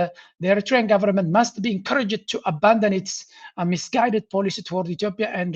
and region and embrace the practical steps ስለዚ ከምዚ ዓይነት ዘረባ ዝገብሩ ዘሎ ናይ ብሓቂ ዘገርመኒ ዘሎ እዚ ናይ ኢትዮጵያ ፕሮፓጋንዳ ኩናት ዝገብሮ ዘሎ ኢትዮጵያ ኣብ ደገ ባሕሪ የብላን ግን ኣብ ደገ ባሕሪ ንኽጥቀም ካብ ዝኽልክላ የለን ንሶም ዝደልይዎ ዘለዉ ግን ተጠቃምነት ዘይኮነ ልኡላዊ መሬት ኤርትራ ክወሩ እዮም ዝደልዩ ዘለዉ ብምባል ክፅሕፍ ስለ ዝጀመረት መን እስከ ክቃወማ ጀሚሩ ናይ ኣቢ ካድረታት እዚ ከዓ ኢትስ ሪሊ ተገምጢሉ ኣንፃሮም ዝመፅእ ዘሎ ሓደ ዓቢ ጉዳይ እዩ ንዓ ወፂኦም ክፀርፍዋ እዮም ዝፍትኑ ዘለዉ ንኣብነት ዝትሪእዎ ዘለዎም ሃብቲ ግሩሚ ዝበላነኩ ሃብቲ ድሙ ክብለ እየ ዝመርፅ እንታይ ክብላ ጀሚሩ ፌክ ሂማን ራይትስ ኣክቲቪስት who shields Eritrea's dictatorship ስለዚ ናይ ሂማን ራይትስ ኢላ ናይ ኤርትራ ትኸስስ ፌክ እያ ምክንያቱ ኢትዮጵያ ንዓሰብ ክትወስድ እያ ክትብል ከላ ምሳና ዘይኮነት ኢሉ ይዛረብ ዘሎ ኣሓፍርኒ እኮ ኣብ ኤርትራ ሰብኣዊ መሰላት ወይ እውን ዲሞክራሲን ፍትሕን ክህሉ እያ ትብል እምበር ኤርትራን ኢትዮጵያ ክትከውን እያ ክትብል እዩ ዝፅበያ ዘሎ ሱ ብኻልእ ዘራርባ እንታይ ዝብል ዘሎ እዞም ኩሎም ተቃወምቲ ናይ ዲሞክራሲ ኢሎም ምሳና ዝሰርሑ ንሕና ዓሰብ ክንወስድ ንሕና ባሕሪ ክንወስድ ኦኬ ኢሎም ዘለዉ እዩ ዝብል ዘሎ ነዞም ኩሎም ናይ ኣብ ኣዲስ ኣበባ ኮንፈረንስ ዝገብሩ ዘለዉ እዚ ፕሮሞት ዝገብረሎም ዘሎ ብኣይ ገይሩ ይፅሕፈሎም ገለመለ ማለት እዩ ስለዚ ቨኔሳ ፀሓየ ነዚ ኣንፃርና ጠጠው ምባላ ናይ ሓሶት ተቃወመይ ነይርዋ እምበረይ ደጋፊት ናይ መንግስቲ ኤርትራ ይብላ ኣሎ ኣብ መንጎ ንኤርትራ ኮይንካ ንሉላውነትን ግዛታዊ ሓድነት ኤርትራ ደው ምባልን ንመንግስቲ ምድጋፍን ሓደ ገይሩ ዝገብሮ ዘሎ ቴንኪዩ እዚኣ ድማ ኢሎም ኣብ ብዙሓት ኪላታት መንግስቲ ኣብይ ኣሕመድን ዕሸላት ካድረታቱን ዝገብርዎ ዘሎ ድፊት ንኤርትራውያን ዝሓየለ ጥምረትን ሓድነትን ከም ዝፈጥሩ ገይርዎም መንግስቲ ኤርትራ ድማ ዝበለፀ ደገፍ ካብ ህዝቡ ዝረክብ ዘለዎም ኮላይቶም ዝፀልዎ ዝነበሩ ኣብ ጎኒ ሃገሮም ደው ከም ዝብሉ ይገብሮም ኣሎ ዝብል ብብዙሓት ኣርቲክልስ እንኮላይ ፀላእቲ ናይ ኤርትራ ከም በዓል ማርቲን ፕላውት እውን ኣብ ኣርቲክል ኣስፊሮም ኣውፅኦም ነይሮም ስለዚ ቀፅልዎ ጥራይ ኢኻ ትብሎም እዚኦም መጠንቲ ንቨኔሳ ናብ ኤርትራ ከይዲ ዝስቕ ደጋፊት ናይ ኤርትራ ክብልዋ ጀሚሮም ኣሎ ኢትስ ክሬዚ ብዙሓት ኤርትራውያን ድማ ዲፈንድ ገይሮማ የስ ፖለቲካሊ ምሳ ዘይሰማምዕ ብዙሕ ነገር ኣለና ንሉላውነት ናይ ኤርትራ ምክልኻላ ግን ኤርትራዊት ምዃና እዩ ዝገልፅ እምበር ካልእ ፖለቲካዊ ኣጀንዳ ኣይኮነን ዝገልፅ ብግምጣሉ ከምዚ ኩነታት ኣብ ጎኒ ኤርትራ ደው ዘይበለ ድማ እቲ ዝተሸጠ ዝበሃል ንሱ ክኸውን ዝኽእል ብምባል እቲ ስነ መጎት ክሳዕ ክንደይ ስትሬት እናኾነ ይመፅእ ከም ዘሎን ናይ እዚኣቶም ድፊኢት ድማ ንኤርትራውያን እቲ ዝበለፀ ክኸውን ዝኽእል ኢና ንብል ዘለና ሕጂ ማርሻ ክንቅይር Tonight, the clock is ticking for Ukraine. U.S. President Trump has given Kyiv until next Thursday to accept a peace plan that the U.S. drafted with Russia. The White House has reportedly threatened to withdraw American support for Ukraine if the deadline is not met. The 28-point plan calls for Ukraine to give up territory to Russia and to shrink its own military, concessions that military analysts say would make Ukraine even more vulnerable to possible future attacks. Today, Ukrainian President Volodymyr Okay, حدش ነገር መፅሎ ዓብ ነገር ድማ war in Ukraine, where Ukrainian leader Volodymyr Zelensky has received President Trump's 28-point proposal to bring the conflict with Russia to an end. But amidst the push for peace, Russia launched more deadly strikes against Ukraine overnight, killing at least 5 people. For more on this, I want to bring in CBS News foreign correspondent Rami Inocencio from our እንታይና ንሰምዕ ዘለና ኦልሬዲ ኣብ መንጎ ዶናልድ ትራምፕን ፑቲንን ሕቡእ ኣኼባን ውዕልን ይግበር ከም ዘሎን 28 ነጥብታት ዘለዎ ፒስ ፕላን ወይ እውን ጉዳይ ናይ ዩክሬን ንምውዳእ ብድሕሪ መጋረጃ ንዩክሬንን ኤውሮፓን ከይሓወስካ ከይሓተትካ ሓደ ዓብይ ርክብ ተኻይዱ ከም ዘሎን ዶናልድ ትራምፕ ድማ ንዘለንስኪ ብጎረሮ ሒዙ ኣተግብሮ ይብሎ ከም ዘሎን ዘለንስኪ ድማ ናይ ብሓቂ ሓደጋ ወዲቕና ብምባል ኣብያ ጀሚሩ ለማለት እዩ ስለዚ ከቢድ ዝኾነ ዓቐበት ነዚ ነገር እዚ እንተዘይ ተቐቢልካ ድማ ካብ ኣሜሪካ ዝኾነ ይኹን ሓገዝ የለን ማለት እዩ ካላ ዘራርባ እቲ ኩናት መሊስካ ንኽትሰዓር ክኸውን መሊስካ ቦታ ንኽትከስር ክገበር እዩ ነዚ ፕላን እናገበሩ ከለዉ ድማ ራሻ ብርቱዕ ዝኾነ መጥቃዕቲ ትገብር ከም ዘላ እዩ ዝንገር እዚ ኸ ኣካል ናይቲ ፀቕጢ እዩ ግድን ስጉምቲ ክትወስዳ ኣለካ ዝብል እዩ መቸም ዩክሬን ረኺባቶ ዘላ ሓደ ክላሲካል ኬዝ ናይቲ ፀገም እዩ ንስማዕ የምላሃን з найважчих моментів нашої історії. This is one of the most difficult moments in our history. The pressure on Ukraine is now at its most intense. Ukraine may now face a very difficult choice, either the loss of dignity or the risk of losing a key partner, or 28 difficult points, or an extremely harsh winter. The most difficult and further risk are life without freedom, without dignity, without justice, and believing someone who has already attacked us twice. ስለዚ እንታይ እዮም ዝብሉ ዘለዉ ዘለንስኪ ድሕሪ ክንደይ ማለት እዩ ኣብቲ ዝኸበደ መድረኽ በፂሕና ኣለና ኢሉ ዝኸበደ መድረኽ ስለዚ ወይ መሬትና ክንከስር ኢና ወይ እውን ኣገዳሲ ፓርትነር ናትና ኣሜሪካ ማለት እዩ ክንከስር ኢና ይብላ ኣሎ ናይ ኣሜሪካ ከሲሮም ነዚ ኩናት ክቕፅልዎ ይኽእሉ ድዮም ንዝብል ቨሪ ዲፊካልት ምክንያቱ ኩሉ እቲ ስላያዊ ሓበሬታ ንድሮናት ናቶም ንካልእ ኩናት ዝገብርዎ ዘለዉ ናይ ሳተላይት ናይ ስላያዊ ሓበሬታ ብምሉ ካብ ናይ ኣሜሪካ ቴክኖሎጂ ዝመፅእ ስለዚ ኣሜሪካ ንዕጥጦ ተቢሎ እሞ ኣብ ኩናት ኣብ ባይታ ዝሰዓርዎ ዘለዉ ነቲ ንእሽተይ ዘለዎም ዕድላት እውን ንኸይጥቀምሉ ክገብሮም እዩ ስለዚ እቲ ኩናት ካብ ግዜ ናብ ግዜ ንዩክሬን እናገደደ እናኸፍአን እዩ ዝኸይድ ዘሎ ሕጂ ድማ ካብ ሕማቕ ናብ ዝገደደ እዩ ዝኸይድ ዘሎ እቲ ኩነታት ኢትስ ቨሪ ቨሪ ሳድ በዚ ንክንደይ ክቕፅሉ ይኽእሉ ዶናልድ ትራምፕ ግን ኦልሬዲ ተረዳድዩ ከም ዘሎ እዩ ዝንገር ዘሎ ኤውሮጳ አይተዋሕጠሎምን ኣሎ እቲ ኩነታት plan. And earlier, President Zelensky held an urgent call with the leaders of Britain, Germany, and France to discuss this plan. The U.S. framework was drawn up in secret by the U.S. and Russia without consultation from Kyiv or Europe. A draft seen by ከም ንሪኦ ዘለና ምስ ኤውሮጳውያን ኢመርጀንሲ ሚቲንግ ከም ዘካየደ እዩ ዝንገር ዘሎ እቶም ትሪእዎም ዘለኹም ሰለስቲኦም ፍራንስ ጀርመኒ ዩኬ እዚኦም ቶም ዓበይቲ ናይ ኤውሮጳ ዝበሃል እዮም ባት ኣሜሪካ ዝወሰነቱ ኣንጻር ደው ክብል ካብዚኦም ዝኽእል ሓደ ኣሎ ድዩ ንድሕሪ ኢልኩምኒ ሰለስቲኦም ሓደ ዓይነት ሓደ ኮመን ፋክተር ኣለዎም ሰለስቲኦም ሓደ ዓይነት ናይ ሓባር ረቋሒ ኣለዎም ሰለስቲኦም ኣብ ሕማቕ ኩነታት እዩ ዘሎ ሃገሮም ሰለስቲኦም ሃገራቶም ኣብ ሕማቕ ኩነታት ኣለዋ ፍራንስ ቨሪ ቨሪ ዲፕ ክራይሲስ ከም ዘላ እዚ ኩሉ ናይ ፕሮቴስት ኣብ ታዕዲ ዝካየድ ዘሎ ፖለቲካዊ ቅልውላው ፕራይም ሚኒስተር ኣብ ውሽጢ 2 ዓመት 5 ድዮም 4 በፂሖም ኣሎ ባጀት ናይቲ ሃገር ክቕበልዎ ይከኣሎም ስለዚ ቢግ ፕሮብለም ኣለዎም ማክሮን ድማ ንክንደይ ክፀንሕ ይኽእል ኣብቲ ስልጣኑ ውረዲ ዝበሃል ዘሎ ናይ ዩኬ ከም ትሪእዎ ሃገር ኣብ ከቢድ ብድሆ እያ ዘላ ቁጠባዊ ኩነታት ናታ ናይ ጀርመን ድማ ናይቲ ኩሉ ኣብ ኤውሮጳ ዘሎ እቲ ዝኸበደ ገፃት ኣብ ጀርመን እዩ ዝረአ ዘሎ ምክንያቱ ጀርመን እቲ ቀንዲ ጥዕና ዘለዎ ቁጠባ ናይ ኤውሮጳ ወይ እውን ሓያል ቁጠባ ናይ ኤውሮጳ ብሓቂ ትኽእልካ ብኣፍካ ዘይኮነ ናይ ተግባር ሓያል ቁጠባ ዝነበረ ጀርመን እያ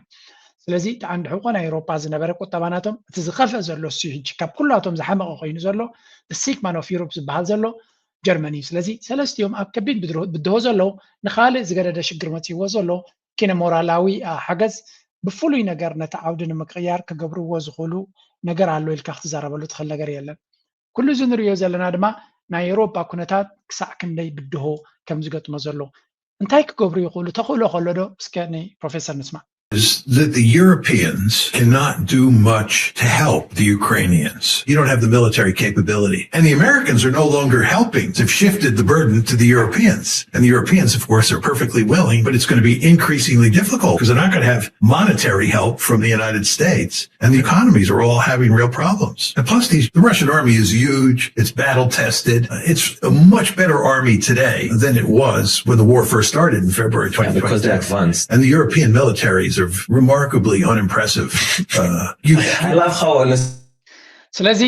ኤውሮጳ ክእከቡ ይኽእሉ ዋዕላ ክገብሩ ይኽእሉ ክዘራረቡ ይኽእሉ ኣብ መወዳእታ ግን ኤውሮጳ ሓንቲ ክትገብሩ ይትኽእሉን ኢኹም እዩ ዝብሎም ዘሎ ፕሮፌሰር ጆን ሞርሻይመር እቲ ምስ ዝዛረብ ዘሎ ድማ ኣባል ናይ ፓርላማ ናይ ኤውሮጳ እዩ እዚ ወዲ ትሪእዎ ዘለኹም ዝሓቶ ዘሎ ኣባል ፓርላማ ናይ ኤውሮጳ ሕብረት እዩ ወዲ ሳይፕረስ እዩ ስለዚ ኤውሮጳ ዋላ ደለዩ ክገብሩ እንትኽኣሉ ድሌት ተለዎም ንዩክሬን ወላ ሓንቲ ክሕግዝዋ ኣይክእሉን እዮም ንክሕግዙ ዓቕሚ የብሎምን ኣብዚ እዋን እዚ ዝብል ዘሎ ኣሜሪካ ድማ ካብቲ ኩነታት ካርድናታ ኢዳ ስሒባ ነቲ ኩነታት ናብ ኤውሮጳ እያ ገዲፋቶ ስለዚ ኤውሮጳውያን ድሌት ክህሉ ክእል እቲ ኩናት ንክቕፅል ዓቕሚ ግን የለን ራሻ ድማ ካብቲ ቀደም ዝፈልጥዋ ቅድሚ እቲ ኩናት ምጅማሩ ኣመና ዝዓበየ زعبي وتهدراو قلصم هنيص الله ኣብቲ ኩናትና ዩክሬን መን ዝያዳ ከፊሉ ከምቲ ንሳቶም ዝብልዎ ኣሜሪካ 130 ቢልዮን ኤሮፓ ድማ ብዝተፈላለየ መንገዲ በቲ EU ኢንስቲትዩሽን 72 ቢልዮን ድሕሪኡ ጀርመን 24 ዩኬ 21 ከምኡ እናበለ ይቕፅል ስለዚ ተኣበርክቶ ናይቶም ኩለን ሃገራት ተሪኽሞ ብዙሕ ገንዘብ እዩ ኣብዚ ኩናት እዛትዩ ዘሎ ኣሚን ዴንማርክ ሓደ ንእሽተይ ሃገር እዩ ክንምንታይ ገንዘብ ከፊሉ ኣሎ 11.5 ቢልዮን ኔደርላንድስ ረይዎ 13 ቢልዮን ኢስ ክሬዚ እቲ ፍራንስ ክንዲ ዝዓበ ሃገር እናተባሃለ 8.6 ቢልዮን ጥራይ ሂቡ ዘሎ ስለዚ ኣብቲ ኩናት መን እዮም ዝያዳ ዝሳተፉ ተኢልካ በዓል ካናዳ ጃፓን ረይዎ 15.5 ቢልዮን ስለዚ እቲ ኩናት ዋላ እዚ ኩሉ ገንዘብ ሂብካ እውን ዝኾነ ነገር ክመፅእ ብዘይምኻል እዩ ከምዚ ትሪእዎ ዘለኹም ዊክ ዩሮዞን ግሮውስ ሚትስ flat job market as bankruptcies surge ስለዚ ተቆጠባ ድማ ካብ ሕማቅ ናብ ዝባሰ ገፁ ይኸይድ ኣሎ እዩ ዝብል ዘሎ ኩሉ ደሚርካ ኣጉዲልካ ኤሮፓ ብፍሉይ ነቲ ኩነታት ንምቕያር ከቐይር ዝኽእል ዓቕሚ ወይ እውን ኣበርክቶ ክህልዎ ኣይክእልን እዩ ብግምጣሉ እቲ ናይ ራሽያ ሰራዊት ብቁፅሪ ይኹን ብዓቕሚ ልዕሊ ኩሉ ድማ ናይ ኩናት ዝተፈተነ ባትል ሃርደንድ ስለዝኾነ ንራሽያ እቲ ኩናት ክቕፅል እንድሕር ኮይኑ እንድሕር ኣሜሪካ ድማ ኢዳ ስዒባ ኤሮፓስ ወላ ክንቅፅሎ ኢና እንድሕር ኢሎም ዓቕሚ ክህሉ ይክእልኒ ድራማ ጥራይ ክኸውን ዝኽእል ብምባል እዩ ዝዛረብ ዘሎ እዚ again it's very very interesting time ኩሉ ነገር ድማ ክትክተሎ ኣለካ እቲ ኩናት ናብ ባይታ ምስ ዝቕየር ድማ ነዚ ኢና ንርኢ ዘለና there is a possibility ነዚ ኩናት ናይ ዩክሬን ጠጠው ንኽብል ኣብ ኤሮፓ ንዘለና ንዩክሬን ዝሕዝን ኮይኑ ፅቡቅ ነገር ክኸውን ይኽእል እቲ ኩናት ጠጠው ክብል ክኽእል ኣለዎ ምክንያቱ ናብ ሕማቅ ኩናት ክቕየር ዝኽእል ስለዝኾነ ኩናት ድማ ወይ ተረዳድዮም ወይ ሓደ ምስ ሓመቐ ጠጠው ዝብል ስለዚ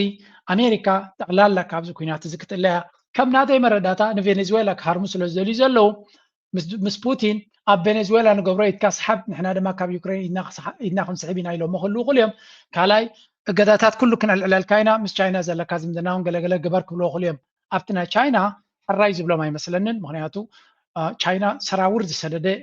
ኮኔክሽን ምስ ቁጠቡ እያ ገይራ ዘላ ስለዚ ቁጠባ ናይ ራሽያ ኣብዚ እዋን እዚ እቲ እንኮ መተንፈስናቱ ቻይና እዩ ነቲ ንዕኡ ገዲፍካ ናብ ኣሜሪካ ንክትምለስ ብዙሕ ግዜ ክወስድ ዝኽእል ኢሉ ኣሜሪካን ኤሮፓን ኣሚንካ ኸ ክኽየድ ይኽእል ዶ ንባዕሉ ንቻይና ኸ እንታይ ምስ ወረዶ ምስ ቻይና ዝምድና ክበትኽ እንታይ ፀገም ሰጋጠሞ እዩ መመሊሱ ነገሮቱ ፅቡቅ ዝኸደሉ ዘሎ ስለዚ ብሓፈሻ ኣሜሪካ ፀቕጢ ስለ ዘጋጥማ ዘሎ እያ ነቲ ኩናት ክትውድኦ ትደሊ ዘላ ራሽያ ድማ ነቲ ኩናት ክትውድኦ ትደልያ ምክንያቱ ንባዕላ እውን እቲ ኩነታት ከቢድዋ ከም ዘሎ ይንገር እዩ ስለዚ ኤሮፓ ዝኩሉ ክሳራ the biggest loser ናብዚ ኩሉ ኩናት ዩክሬን ድሕሪኡ ድማ ኤሮፓ ማለት እዩ ሓንቲ ክሊፕ ትዘውር ኣላ ኣብዚ እዋን እዚ ዘለንስኪ እቲ ኩናት ምስ ጀመረ ቅድሚ ክልተ ወርሒ ሓደ ወርሒ ምስ ተዋጉ ኣብ ኢስታንቡል ተራኺቦም ስምምዕ ፈሪሞም ነይሮም ራሽያን ዩክሬንን እዚ ድማ ኣንካራ ኣግሪመንት እዩ ዝበሃል ኣብ ኣንካራ ማለት እዩ ሶ ኣብኡ ነቲ ኩናት ጠጠው ከብልዎ ኔቶ ይኣቱን እዩ ኩሉ ነገር ተረዳዲና ኣለና ኢሎም ከሎ ነዚ ኩነታት እዚ ጠጠው ነቲ ውዕል እቲ ጠጠው ከብሎ ነቲ ስምምዕ ክገድፎ ዩኬ እያ ገዲዳቶ ኤሮፓ እዮም ገዲዶሞ ስለዚ ኣብቲ እዋን እቲ እንታይ ኢሉ ተዛሪቡ ነይሩ ነዚ ኩናት ንክቕፅል ብዋጋ ናይ ዩክሬንን ብዋጋ ናይ ህዝብን ፀጋታት ናይ ዩክሬንን ንራሻ ከዳኸሙ ዝደልዩ ምዕራባውያን መራሕቲ ኣለዉ ብሰም ኩናት ድማ ፀቕጢ ዘጋጥመና ዘሎ ኢሉ ተዛሪቡ ነይሩ ድሕሪ ክንደይ ዓመታት ሃገሩ ምሰጥፈ ሕጂ ከመይ ገይሮም ይገድፍዎ ኣለዉ ናይ ብሓቂ ዝሕዝን እዩ ንኣሜሪካ ኣሚኑ ናብ ኩናት ዝኣታ መወዳታ ኣብ ነፍሱ ዘይኣመነ ኣብ መወዳታ ዩክሬን is a classical example ከምዚኣ ጌርካ ኢኻ ብሕማቕ ኣሰዓዕራ ተሳዒርካ ካብቲ ኩነታት ትእለ እዩ ዝበሃል መን እዚ መምሃሪ ነይግበርካ መምሃሪ ነይኽላእካ ክብሉ እንድሕር ምስላ ክምስሉ ኣቦታትና እንተሰሚዕኩም that's exactly what it is ንቐፅል ናብ ቁጠባ ክንሰግር ኢና ሕጂ The White House has confirmed that the U.S. won't be participating in official talks at the G20 summit in South Africa this weekend. U.S. Press Secretary Caroline Levitt has expressed disappointment with South African President Cyril Ramaphosa's comments, saying the U.S. doesn't appreciate his language. The United States is not participating in official talks at the G20 in South Africa. I saw the South African president running his mouth a little bit against the United States and the president of the United States earlier today, and that language is not appreciated by the president or his team. እዚኣ ትሪእዋ ዘለኹም ናይ ዶናልድ ትራምፕ ወሃቢት ቃል እያ ትዕቢት ኣብኣ ዘሎ ካልእ ለቨል እዩ ዳዕሮገንስ ማን ኤኒዌይ ክላሲካል ኣሜሪካዊት ብሎንድ ፀጉርናታ ንዶናልድ ትራምፕ ድማ ትዕቢት ኣብ ልዕሊ ኣፍሪቃ ዘሎ embodiment ናቱ ያዚያ ታይትብል ደላ ደቡብ አፍሪካ G20 ዝበሃል ተንግድ ዘላ ናይ መጀመርያ ናይ አፍሪካ ሃገር እያ አሜሪካ ድማ ንዶናልድ ትራምፕ ንክሕጉስ ዶናልድ ትራምፕ ንኢሎን ማስክ ንክሕጉስ ዓሌታውነት ናይ ኢሎን ማስክ ንክሕጉስ ኢሉ ዶናልድ ትራምፕ ንሕና ኣብቲ G20 ዝበሃል ናይ ሳውት አፍሪካ ይንኸይድን ኢና ምክንያቱ እቶም ግፍዐኛታት ኣብ ሳውት አፍሪካ ዝነበሩ ፃዓዱ 70% መሬት ናይቲ ሃገር ዝቆፃፀርዎ ሕማቅ ግፍዒ ይፍፀም ስለ ዘሎ ኣብ ልዕሊኦም በቃ ናይ ሰብኣዊ መሰላት ናይዞም ጨቆንቲ ስለ ዝትንከፍ ዘሎ ንሕና ኣብቲ G20 ኣይንሳተፍን ኢና ሳውት አፍሪካ ድማ እገዳ ክወርዳ ኣለዎ እናበለ ይዛረብ ኣሎ እጂ ድማ እቲ ናይ ሳውት አፍሪካ መራሒ ብትሕትና ዝዛረቦ ዘሎ ንሱ ምናልባት አሜሪካ ሓሳባ ቀይራ ትመፅእ ትኸውን ንዝበለ እዩ መልሓሱ እርኑብ ዘይኮነ መራሒ እናበለት ናይ ኣቃላልን ናይ ኣሽሙርን ቋንቋ ገይራ ተሃርሞ ዘላ ናይ ብሓቂ አሜሪካ ትዕቢት ናታ ከመይ ከም ዝኾነ ይኻ ትርኢ but again nothing new. That the discussions are ongoing. Notice from the United States, a notice which we are still in discussions with them over about a change of mind about participating in one shape, form or other. እንታይ ዝብል ዘሎ ሲሪል ራማፎዛ ፕሬዚደንት ናይ ሳውት አፍሪካ ምስ አሜሪካ ንዘራረብ ኣለና ስቲል ምናልባት ሓሳቦም ቀይሮም ወላው ካብ ፕሬዚደንት ደረጃ እንተዘይተሳተፉ ብዝኾነ ይኹን መንገዲ ክሳተፍሉ ዝኽእሉ መንገዲ እንተሎ ንዘራረብ ኣለና ስለዝበለ እዩ መልሓሱ ዘይእርኑብ ንሕና ብፍጹም ኣብ ንሳተፈሉ መንገዲ የብልናን ኣምባሳደር ናትና ጥራይ ክሳተፍ ንሱ ድማ ዝቕፅል ዘሎ ናይ G20 ዋዕላ ኣብ አሜሪካ ክካየድ ስለ ዝኾነ ነቲ ኩነታት ንክቕበል ኢሉ ክሳተፍ እምበር ንሕና ኣብዚ ጉዳይ ናይ ሳውት አፍሪካ ኣይንሳተፍን ኢና ኢሎም አንጻሩ ገጅፍ ዝኾነ ካምፔይን ይገብሩ ኣለዉ ናይ ብሓቂ ዘገርም ሳውት አፍሪካ ዝገበረተ ነገር የብላን ግን again አሜሪካ ድንዳነ ናታ ከመይ ከም ዝመስል ኣብ ልዕሊ አፍሪካውያን ዘለዎም ዲስሪስፔክት ድማ ካልእ ነገር እዩ ብሓፈሻ ብዙሓት መራሕቲ ካልኦት ሃገራት ናይ G20 ማለት እዩ ናይ ኤውሮጳ ሕብረት በሎ ናይ ፈረንሳ ናይ ቻይና ናይ ኢንድያ ናይ ካልኦት ሃገራት ኣብ ሳውት አፍሪካ ኣትዮም ከም ዘለዉ እዩ ዝንገር ናይ መጀመርያ አፍሪካዊት ሃገር ነዚ G20 ተንግድ ዘላ ሃገር እያ ሳውት አፍሪካ ዶናልድ ትራምፕ ግን ካብ ዝመፁ ጀሚሩ ነዞም ሃገር እዚኦም ከዋርዶም ዝጀመረ እዩ ኢሎን ማስክ ድማ አቡ ተወሊዱ ስለዝዓበየ አቡ ድማ ክሳብ ሕጂ ነቲ አፓርታይድ ዝበሃል እውን ኣይንኣምነሉን ኢና ንፀለምቲ ነብልዖም ነስትዮም ነርና ኪንኡ እንታይ እዮም ዝደልዩ ፅቡቅ ነንብሮም ነርና ብምባል ኣብ ሶሻል ሚድያ ክዘወርቀኒ አቡን ኢሎን ማስክ ማለት እዩ እቲ ኢሎን ማስክ እውን ብግልፂ ዳይደ ተዛረበ እምበር አንጻር ፀለምቲ ሕማቅ ስእሊ ከም ዘለዎን ዓሌታዊ ምዃኑን ፀዓዱ ክሕገዙለዎም ፀዓዱ ክድሕንለዎም እዩ ዝብል እምበር ናብ አፍሪካ ዝኾነ ይኹን ናይ ሓገዝ መንፈስ ከም ዘለዎ ዘርአየ ነገር የብሉን ብዝኾነ በቲ ኮይኑ በቲ ኢሎን ማስክ ንባዕሉ ኣዛረበ ኮይኑሎ ናብኡ ድማ ንመለስ Every few years a tech billionaire makes a prophecy cities on Mars, flying cars for everyone, immortality by 2030, and now Elon Musk has added a new one to this list. He says AI will end poverty. He says humanoid robots will do all the work, production will become limitless, and humans will live in a post-money world. It's a beautiful idea. It's also a very familiar one, because tech has promised utopia many times. መቸም ኢሎን ማስክ ዝበሎ ለንቀነ ኣዛረባ ርሱ ኮይኑሎ በብዙሓት ሰባት ድማ ዓብ ነቐፌታ ፈጢሩሎ እቲ ሮቦታት ንኩሉ ስራሕ ወሲዶም ብዝሓሰረ መንገዲ ሂወት ድኽነት ጠቕላላ ክነጥፋሉ ንኽእል ብኤአይን ሮቦትን እዩ ብምባል ዝተዛረበ እዩ እንትኾነ ናይ ብዙሓት ሰባት ሂወት ክንታይ ክኸውን ዝብል ዘይምምላ ዳርጋ ሰብ ስራሕ ዘይብሉ ብድሌቱ ከም ምርጫ ጥራይ ክሰርሕ ሰብ እምበር ግዴታ ክህልዎ ኣይኮነን ዝብል ስነ ሓሳብ ያቕሪቡ እምበር ሰብ ዳሞ እንታይ ክገብር ይኽነብር ሳክት በሊዑ ሰትዩ ክድቅስ ጥራይ ክኸውን ከምዞም ኣብ መካነ እንስሳ ዘለዉ እዩ ዝብል ግን ደቂ ሰባት ድማ ኩሉ ግዜ መንገዲ እዮም ዝፈትሑ መንገዲ ይፈጥሩ እዮም ካብ ሓሊፉ እውን ዝብሎ ዘሎ ሮቦታት ንዘፍርዮ ክሸይጥ ስለ ዝደለየ እዩ እምበር ከምኡ ከየጋጥም ይኽእል እዩ ዝብሉ ድማ ነቲ ስነ መጎድ ዝዛረቡ ድማ ብብዝሒ ይስማዕ ኣሎ እቲ ንሱ ዝበሎ ዘረባ ግን ኣብ ትግባረ ይረአ ከም ዘሎ እዩ ዝነግር ምክንያቱ ነታ ንሱ ዝበላ ኣብ ባይታ እንታይ የጋጥም ኣሎ ኣብ ዝስምዑ Announcements skyrocketed toward the end of 2025 as generative AI and economic tightening pressure corporations to restructure their workforces. Many companies are cutting costs by trimming middle management and, in certain industries, eliminating entry-level roles that can be replaced by AI. But layoffs aren't the only thing experts are concerned about. Generative AI is speeding up how people work. ሕጂ እንታይም ዝብሉ ዘለዉ ከም ትሪእዎ ዘለኹም ኣብዚ ቻርት ትሪእዎ ከም ዘለኹም እቲ ጆብ ካትስ እቲ አርቲፊሻል ኢንተሊጀንስ ኣብዚ ከባቢ ብፍላይ ካብ ወርሒ 9 ጀሚሩ ብዙሓት ሰራሕተኛታት ይስገጉ ከም ዘለውን ንዑ ድማ ብምንታይ ትክእዎ ኣለዉ ንዝብል ድማ ከም ትሪእዎ ዘለኹም ነቲ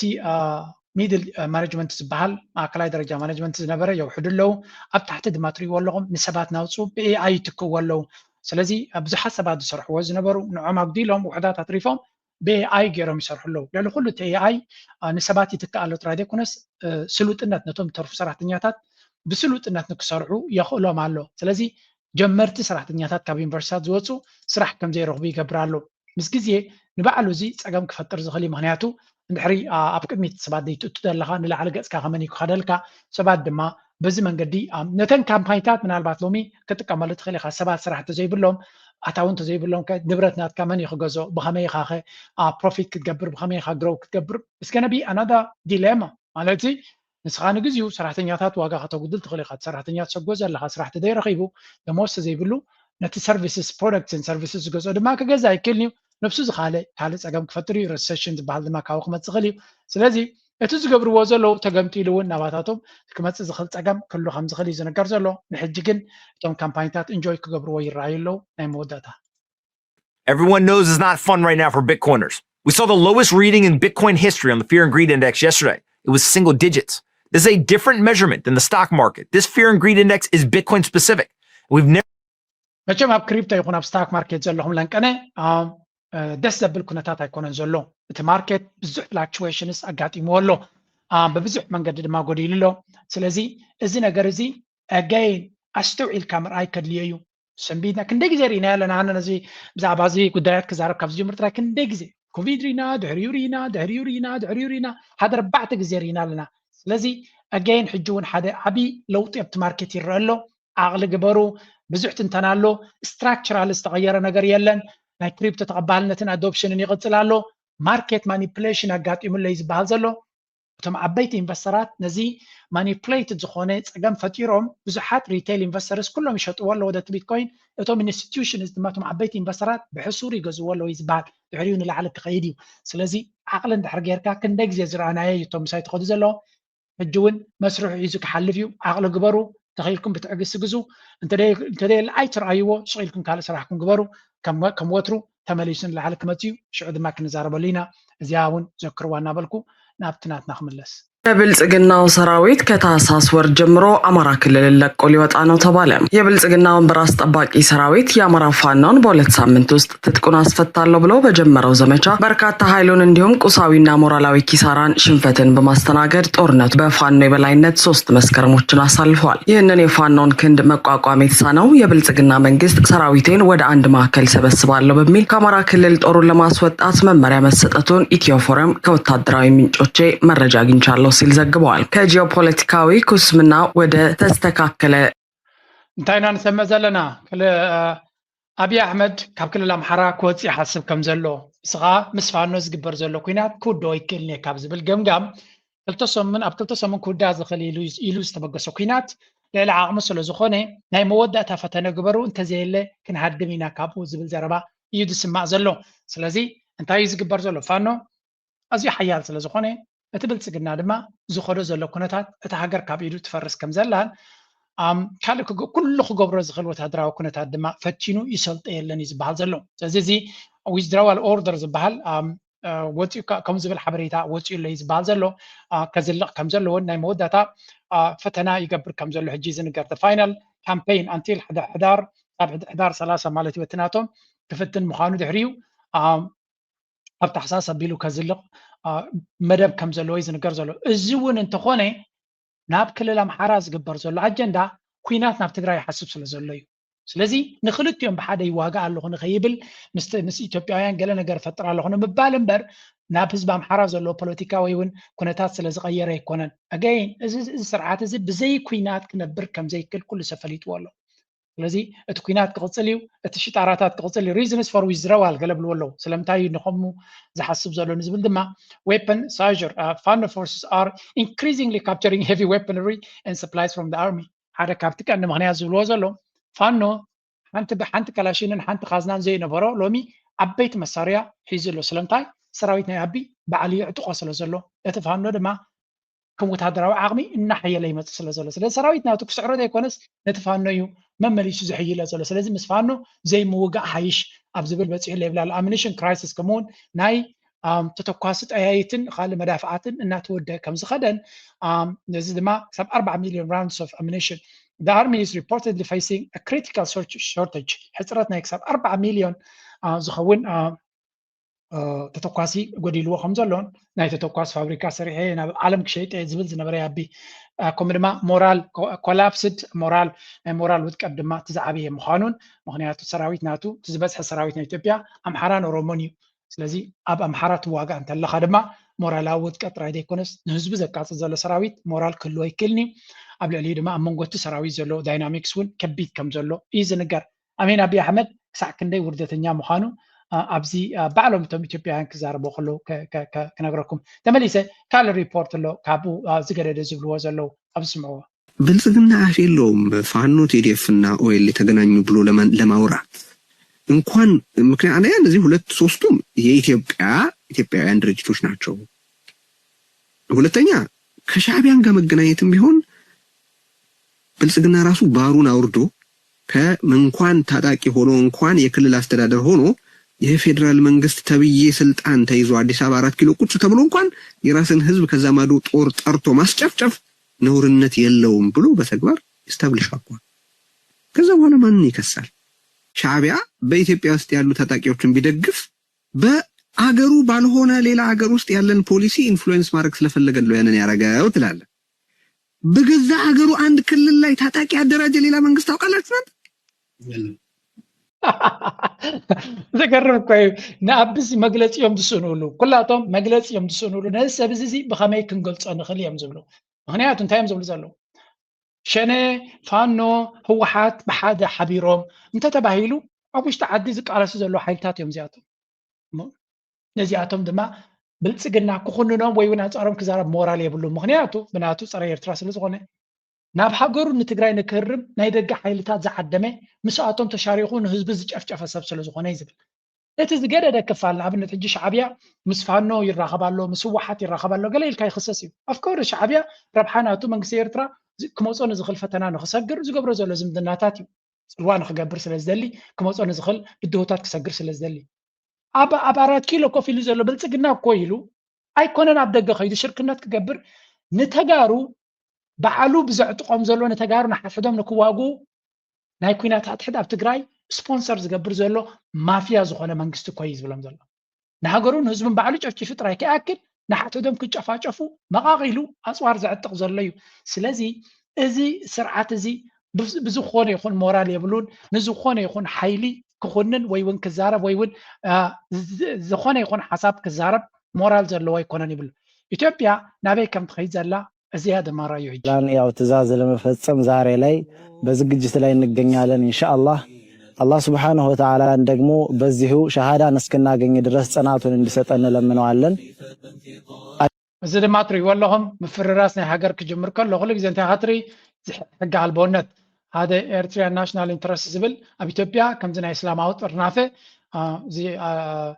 ዳዓሽ ዝበሃል ማለት እዩ ነዚ ኩነታት ተጠቂሙ ንሱ ድማ ወታደራዊ ዓቕሚ ንምህናፅ ድሮ ተሸፊኑ ስልጠና ጀሚሩሎ ነዚ ድማ ብርግፅ ከም ዓይነት ኢንተረስት ዘለዎም ክገብርዎ ዝኽእሉ እዮም እዚ ሃገር ቀስ ብቀስ ናበይ ገፃ ትኸይድ ከም ዘላ ምርዳኣ ከቢድ አይመስለንን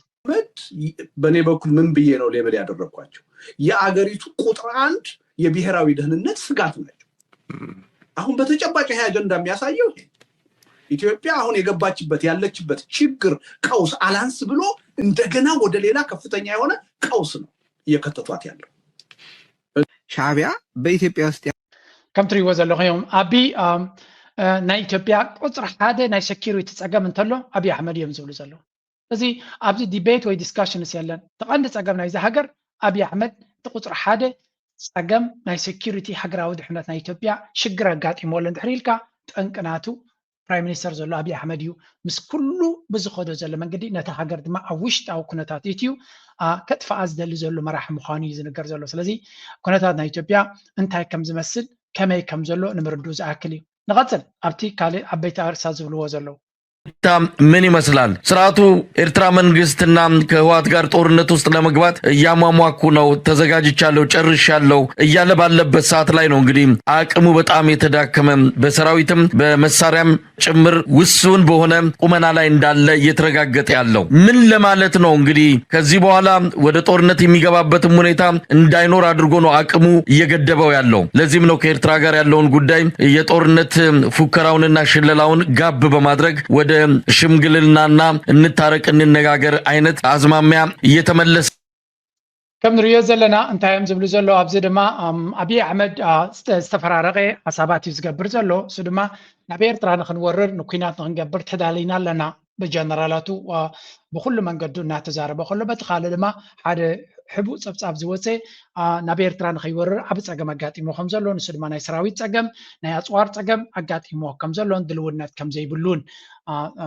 ሽጣራ ከምኡ ዓይነት ፕሮፓጋንዳ የውፅእ ከም ዘሎን እዚ ሓበሬታ እዚ ብዙሓት ነቲ ኩነታት ብቀረባ ዝከታተልዎ ዘለው ከም ዝነገሩኒ ወይ እውን ዝበፅሐም ዘሎ ሓበሬታ ንምሽካዕ ዝጥቀመሉ ዘሎ እዩ ንከዘንግዕ ዝጥቀመሉ ዘሎ እዩ እዚ ብኮታት ኣጋጢሞ ክህሉ ይኽእል ግን ነቲ ኩናት ዝሓስቦ ዘሎ ከቋርፆ ኢልካ ክትዛረብ ኣይትኽእልኒ ኢኻ ቢካዝ ኣይ ቲንክ ኣብዚ እዋን እዚ ንነዊሕ ጉዕዞ ስለ ዝኸደ ካብቲ ኩናት ንክምለስ ዘሎ ተኽእሎ ከቢድ እዩ ስለዚ ናበይ ገፁ መጥቃዕቲ ክገብር በይን እዩ ክገብር እቲ ኩናት ዘይገድስ ኩናት ግን ዘይተርፍ ይመስል እዮም ዝብሉ ዘለው እዚ specific battles Fano forces claim significant victories in North Gondar ኣብቲ ዝግበር ዘሎ ፋኖ ኣብ ሰሜን ጎንደር ይኹን ኖርዝ ወሎ ከምኡ ሸዋ ዓወታት የመዝግብ ከም ዘሎ ከምኡውን unable to win on the ground ስለዚ እቲ መንግስቲ ዝያዳ ብድሮናት ገይሩ መጥቃዕቲ የካይድ ከም ዘሎን ኣብ ልዕሊ ህዝቢ ብዙሕ ዕንወት የውርድ ከም ዘሎ እዩ ዝነግር ንፋኖ ቀቲልና ዝብል ፕሮፓጋንዳ እውን ይሰማዕ ኣለኹ ይፅሕፉ ኣለዉ እዮም ኣብ ሶሻል ሚድያ እቶም ካድረታት ናቱ ከምኡ ድማ ግዱድ ዕስክርና ክጅምር ከም ዝደሊ ዘሎን recruitment shifts the military has stopped recruiting from Amhara fearing they will defect ስለዚ ካብ ክልል ኣምሓራ ሰራዊት ምቁፃር ከም ዝገደፎ ብልፅግና ምክንያቱ ኣሰልጢንካ ኩሉ ምሳብካዮም ናብ ፋኖ ገፆም ስለ ዝኸዱ ትርጉም የብሉ ናብ ዝብል በፂሖም ኣለዉ ይብሉ ኣለዉ ኣዴታት ሰላማዊ ሰልፊ ይገብራ ኣለዋ ደቂ ንኸይከዳ ከምኡ ድማ desperate measures ኣብ ከቢድ ብድሆ ስለ ዘለዉ ድማ ብዙሕ ናይ ብድሆ ስጉምትታት ይወስዱ ኣለዉ ኣብዚ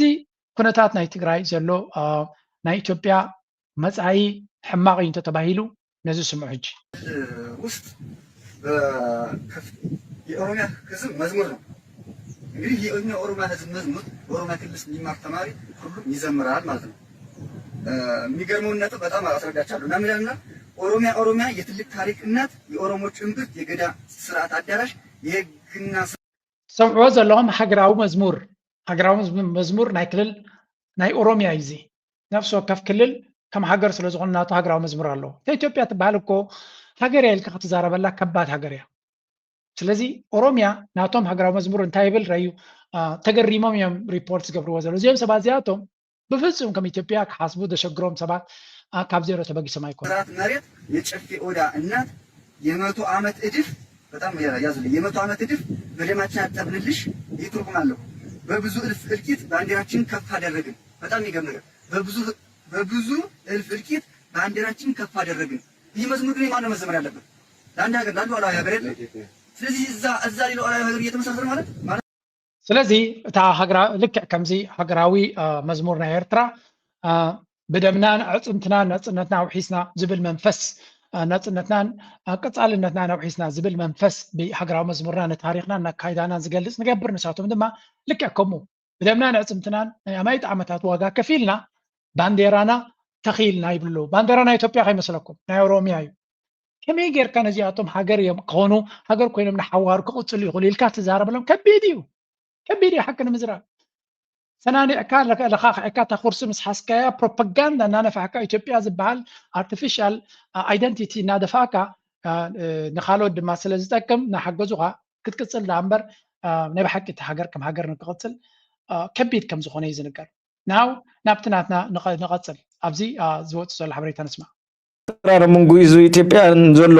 መንግስቲ ኢትዮጵያን ዘሎ ልዝብ ዕርቂ ከመይ ገይሩ ንፅምዶ ይፀባ ኢሎም ይሓስቡ ጽምዶ እኮ from the very beginning ሰላም ይዙ ዘሎ ሶ ንጽምዶ ዘፍርስ ዕርቂ ከመይ ልክመጽ ኢሎም ይሓስቡ ንጽምዶ ዘፍርስ ዕርቂ ተኮይኑ ዕርቂ ይኮነን ንህዝታት ርክብ ዝፀባ ተኮይኑ ዕርቂ ይኮነን ዓውይን እቲ ዝጋጨዎም ነገር ብጣዕሚ መሳኺ ዝኸውን ማለት ከም ትሪእዎም ዘለኹም እዚ ፅምዶ ዝበሃል ናይ ብሓቂ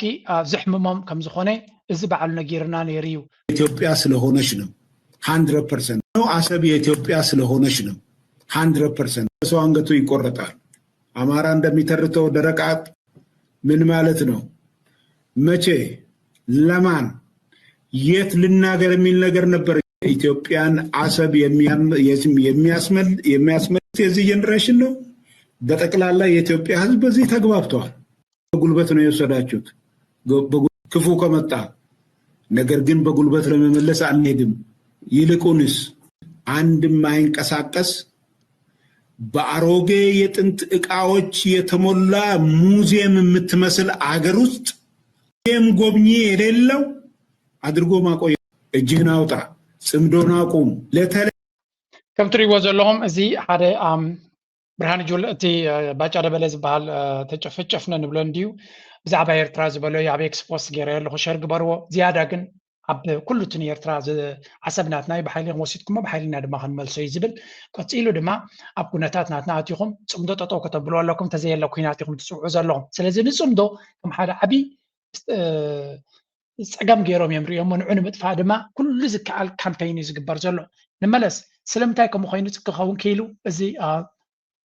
ነዚ ፅሒፈ ነዊሕ ዝኾነ ፅሑፍ መሊሰሉ ኣለኹ ኣብዚ ብዙሕ ክንዛረበሉ ትርጉም የብሉን ኣብ ኤክስ ከይድኩም ሼር ግበርዎ ፕሊዝ ሓግዙ ድማ ሕጂ ንመለስ ኣብታ ናይ መብራብርሃ ከመይ ከም ዝሓስቡ እዩ ዘይርደእካ እሞ እንታይ ደኣ ዝብሉ ዘለዉ ንጥርጥሮ ነገር ግን ኣለዉ እዚ እምበኣር እቲ ዕርቂ ዝብልዎ ዘለዉ ከምቲ ትማሊ ዝገብርዎ ሸፈጥ ዝገብርዎ ተንኮል መትከል ኣልባ ዝኾነ ዕርቂ እዮም ዝብሉ ዘለዉ ማለት እዩ እምበኣር እዚ ጉዳይ እዚ በብተራ ትግራይ ከይወቃ ኣምሓራ ፋኖ ኣሎ ክክልክለኒ ኣሎ ሶምሓራ ወጊደ ናብ ትግራይ ሰግር ኤርትራ ክወቃ ትግራይ ዝበሃል ዕንቅፋት ኮይኑ ኣሎ ሶ ትግራይ ወጊደ ናብ ኤርትራ ክሰግር ዝበሃል ደሮ ፍሕራ ትፈልጦ ተንኮል እዮም ክፃወቱ ደኣ ዝደልዩ ዘለዉ ኮይኖም እንድሕር ዘይኮይኑ ምስ ብዓብዩ ምስ ኤርትራ ክዕረቕ እየ እንተኢልካ ኣብዚ ዝተፈጠረ ከም መበገሲ ኢኻ ትወስዶ ዘለካ ማለት እዩ ከም መልዓሊ ኢኻ ትወስዶ ዘለካ ማለት እዩ ዓሪኻ ኢኻ ተዕምቆ ዘለካ ማለት እዩ ተዘይ ኮይኑ ከመይ ጌርካ ሰውታይ ንሪኦ ዘለና እዚ ህዝቢ ንፁር ዝኾነ ሓበሬታ ከይረክብ ብዝተፈላለየ ሓበሬታ ክናጋዕ ምግባር ቢዚ ምግባር እዚኣ ሓንቲ ኣብቲ ቅድሚት ዝተባህለት ዘረባ ትዝክርዋ ትኾንኩም ኣቶ የማነ ከምኡ ኢሉ ኢለ ኣሂበኩም ነይረ እዛ ምስ ኤርትራ ብሰላም ክንፈትሕ ንደለና ትብል ንምንታይ እያ ተገይራ ካልእ ዕላማ ናታ ከም ዝበሃል ዘሎ ወይ እውን ከም ንግምቶ ማለት እዩ ንተጋሩ ኣብቲ ፅምዶ ዓብይ ተስፋ ቁርፀት ንክገብሩ ነቲ ትግራይ ይኹን ነቶም ኣምሓራ ፅምዶ ምስ ኤርትራ ክገብሩ ዝደልዩ ነቶም ዓፋር ጌም ኦቨር ንገብረኩም ኣለና ምስ መንግስቲ ኤርትራ ክንዕረቕ ኢና ዝብል ጌርካ ንዓታቶም ልዑል ፀቕጢ ንምግባር ካብዚ ተበጊስካ እቲ ናይ ወዲ ጣባ ዘረባ ዝነበረ ብከምዚ መልክዕ ስለ ዝርይዎ ዘለዉ እሶም ኣብይ ኣሕመድ ሰላም ክገብር እየ ምስ ኤርትራ ኢሉ ድራማ ይገብር ስለ ዘሎ እቶም ተጋሩ ኣብ ጎልጎል ክንወፅእ ኢና ንሕና እሞ ምስ ኤርትራ ፅምዶ ጌርና ከለና ኤርትራ ምስ ኢትዮጵያ እንተተዓሪቃ ዳ እንታይ ኢና ክንከውን ንሕና ኣብ ዝብል ንሱ ግን ኩናት ናብ ትግራይ ይሓስብ ስለ ዘሎ ባይ ደ ወይ ንሓቅነቱ ወይ ንገለመለ ንግዜ ክንፅበዮ ንኽእል እዩ ኣብዚ ሓደ ኣገዳሲ ኣካውንት ናይ ኤርትራ Center for Research and Documentation ማእከል ምርምርን ስነዳን ዝብል ሽዑኳ ንቅሓት ህዝብታት ምብራኽ ኣነቃቃሒ ብዛዕባ ፅምዶ እዮም ዘረቡ ዘሎ ማሕበራዊ መራኸቢታት ተጠቒምካ ኣብ ሚድያታት ብሰፊሕ እንተተሰርሓሉ ኣብዚ ሰዓት እዚ ፅምዶ ህዝብታት ኤርትራን ትግራይን ዓፋርን ኪኖ ፖለቲካውን ሓይልታትን ውልቀ ሰባትን በሪኹ እዩ ስለዚ ኪኑ ዝሓለፈ እዩ ፅምዶ ብተራ ሰባት ዝፅሎ ጆርጆ ተጋጊዩ ወይ እውን ካልእ ሰብ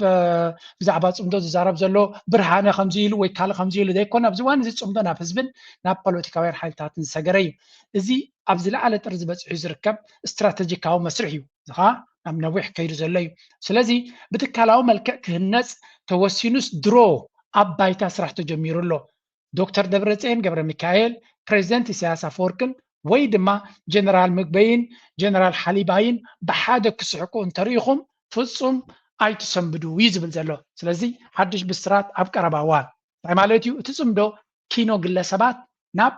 ትካላውን መንግስታውን ስራሕ በሪኹ ከም ዘሎን ህዝቢ ኤርትራ ዝደልዮ ህዝቢ ትግራይ ዝደልዮ ድማ እዩ ኣብ ናይ ሚድያ ፐርሶናሊቲን أب تاشمن تحت رايد كونس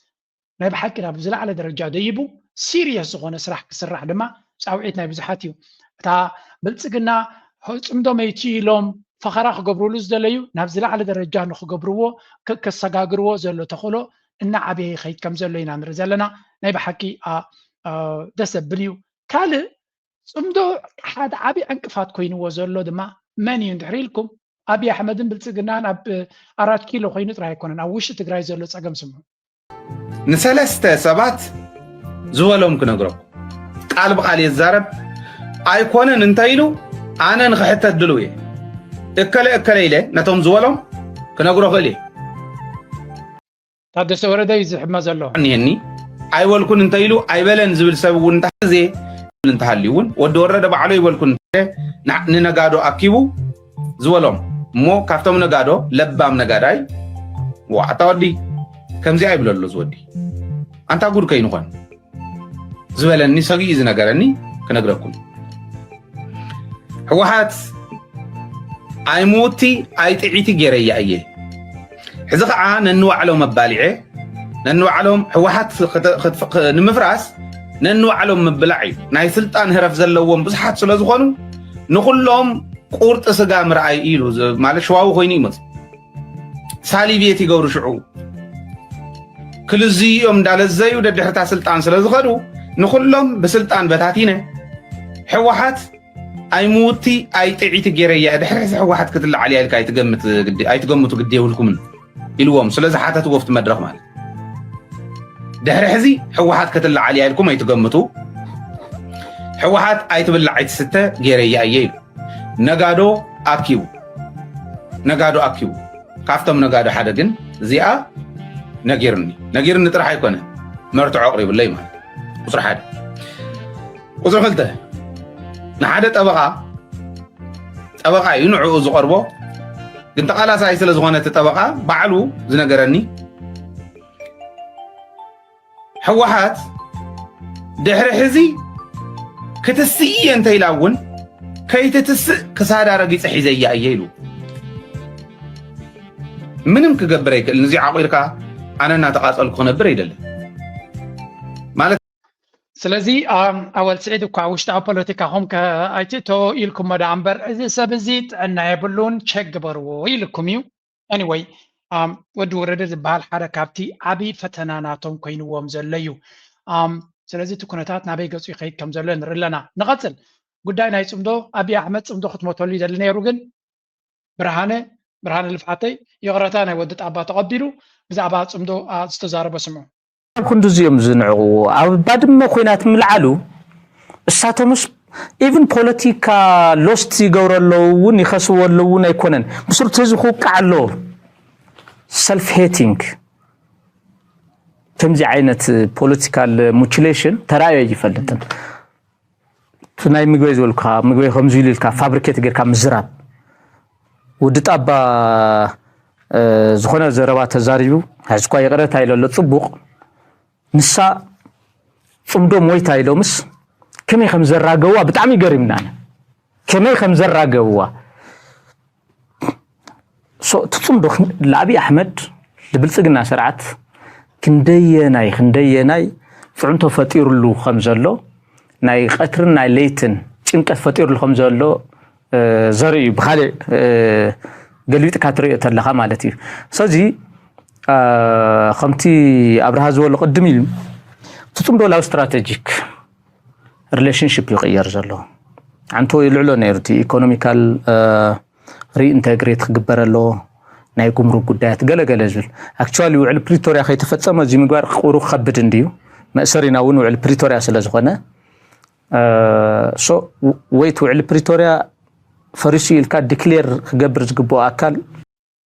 አንቶ ብርሃነ ከም ዘቐመጦ ሓደ ዩቲዩብ ዘሎ ኤርትራዊ ዝኾነ ነገር ስለ ዝበለ ማዓት ዜናታት የርኢ ሞኒተር ገብር ሞክረስ ፅምዶ ፈሪሱ ዝብል ሪአ ማለት እዩ ሓደ እዚ ብስሩ ሓደ ግዜ ዘናቐካ እውን ርክብሲ ምንቅስቃስ እዩ ሰባት ዝመርሕዎ ምንቅስቃስ ከዓ እዩ ደቂ ሰባት ዝዋስኡሉ ማለት እዩ መስርሒ ከዓ ዝኾነ ዓረው ፀረዋ ይህሉን ማለት ብሱርኸ መጀመርያ ጆይን ገይሩ ዝነበረ ክራገፍ ይኽእል ኮይ ንሕና እኳ ብዛ ሓፃር ካብ 2010 ናይ ቃላት ውርወራ ስለ ዘካየዱ ዝፈርስ ናይ ህዝቢ ርክብ የለን ምክንያቱ እቲ ኣጀንዳ ልዕሊ ናይ ክልተ ሰባት እዩ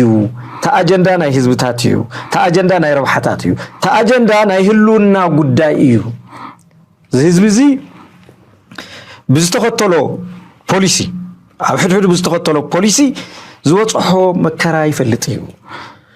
ህዝቢ ኤርትራ ዝወፅሖ መከራ ይፈልጥ እዩ ህዝቢ ትግራይ እውን ዝወፅሖ መከራ ይፈልጥ እዩ ስለዚ ህዝብታት ካብ ረሕቆም ተወጊሶም ዝገብርዎ ዘለዉ እዮም እዚ ምምራሕ የድልዮ ተፃወታት ከይ ናይ ብሓቂ እቲ ኣብ መወዳእታ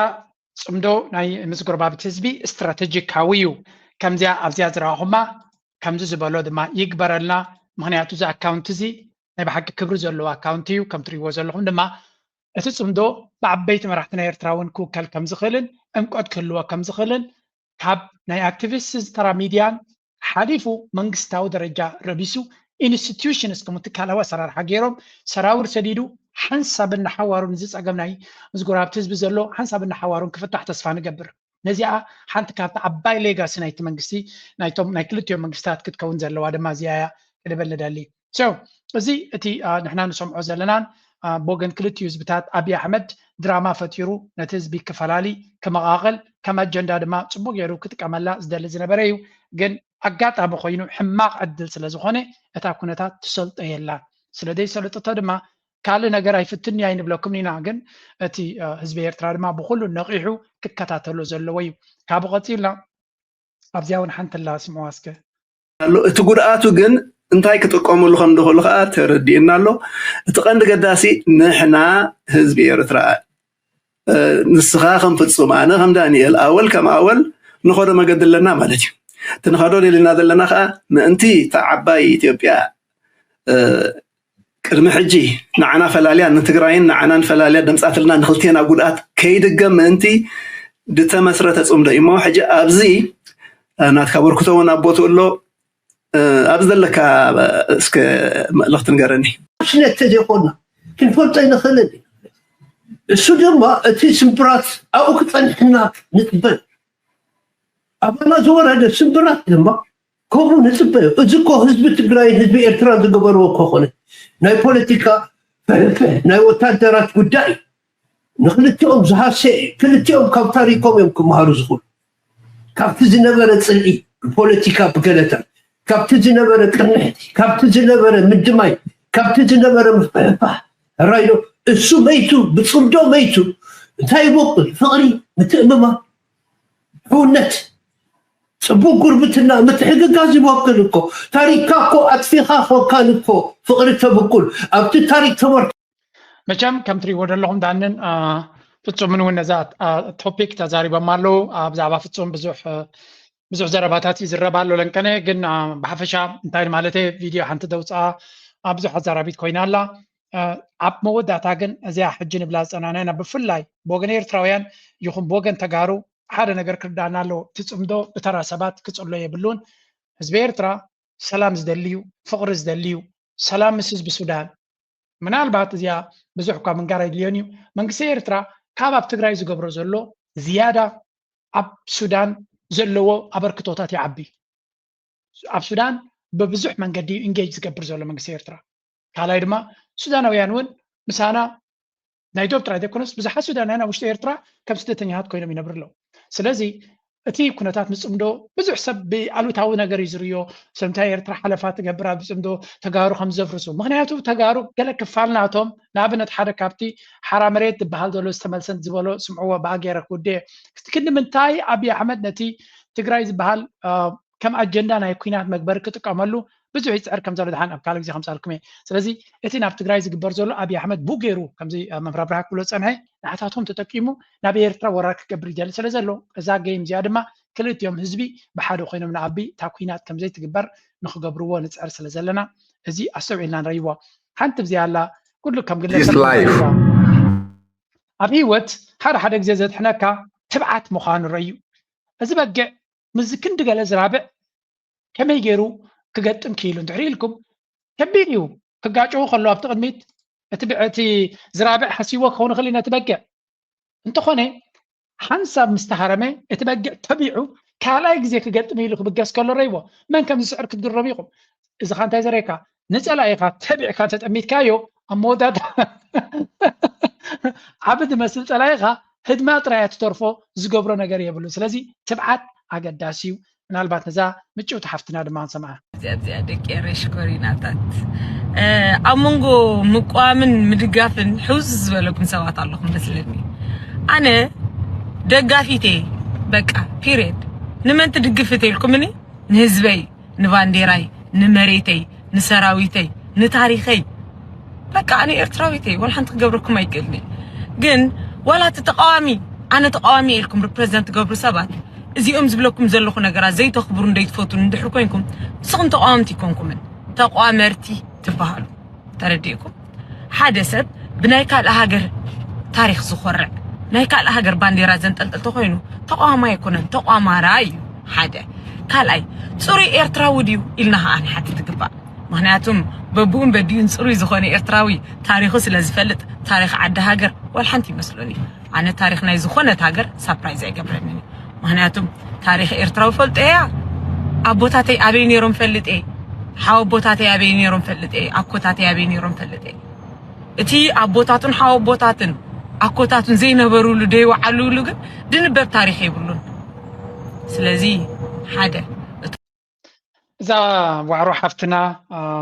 طيبا كوين ديكم تبلوها ولا شي ماكو حجي تحزنني بزح فيديوهات شير سلا زقبر انا بحق نفعتيها كم يوم دما يدلينا ما تتابعوهم ميديا كلنا كلنا زلنا في تيك توك نفعات كلنا لهم هاغراويان كلنا لهم نتنيش تيمن سيد ما بتزردو ቋንቋ كردو زغلو تبعت زخونو امين في السوشيال ميديا قدميت مساع بزع واغا يزخفل يس تفلاتنا كثر تخل قال ما لخ تكبر تخل ግን معارير ما معات አሉታዊ ስምራት አለው ስለዚህ ቀሊል አይኮነን እቶም ከም ክትገብሩ ትخلو ግበሩ እቶም ክትገብሩ ዘይትخلو ማነቶም ዝገብሩ እንተ ተባባዕኩም ተተሓሒዝና ናብ ጽቡቕ ንኸይድ በሐፈሻ ናይ ሎሚ አርስቲ ኣብዚ ሁዴ ፕሊስ ላይክ ግበሩ ሼር ግበሩ ሪቶኹምን ሓሳብኩምን ግደፉልና ነዞም ኩሎም ኣብ ዘለዉ ጽቡቕ ሰርሑ ዘለዉ ማርኬትኩም ኣብ ቦቶም ሓግዝዎም ናበልኩ በዚያ ክገጥፈኩም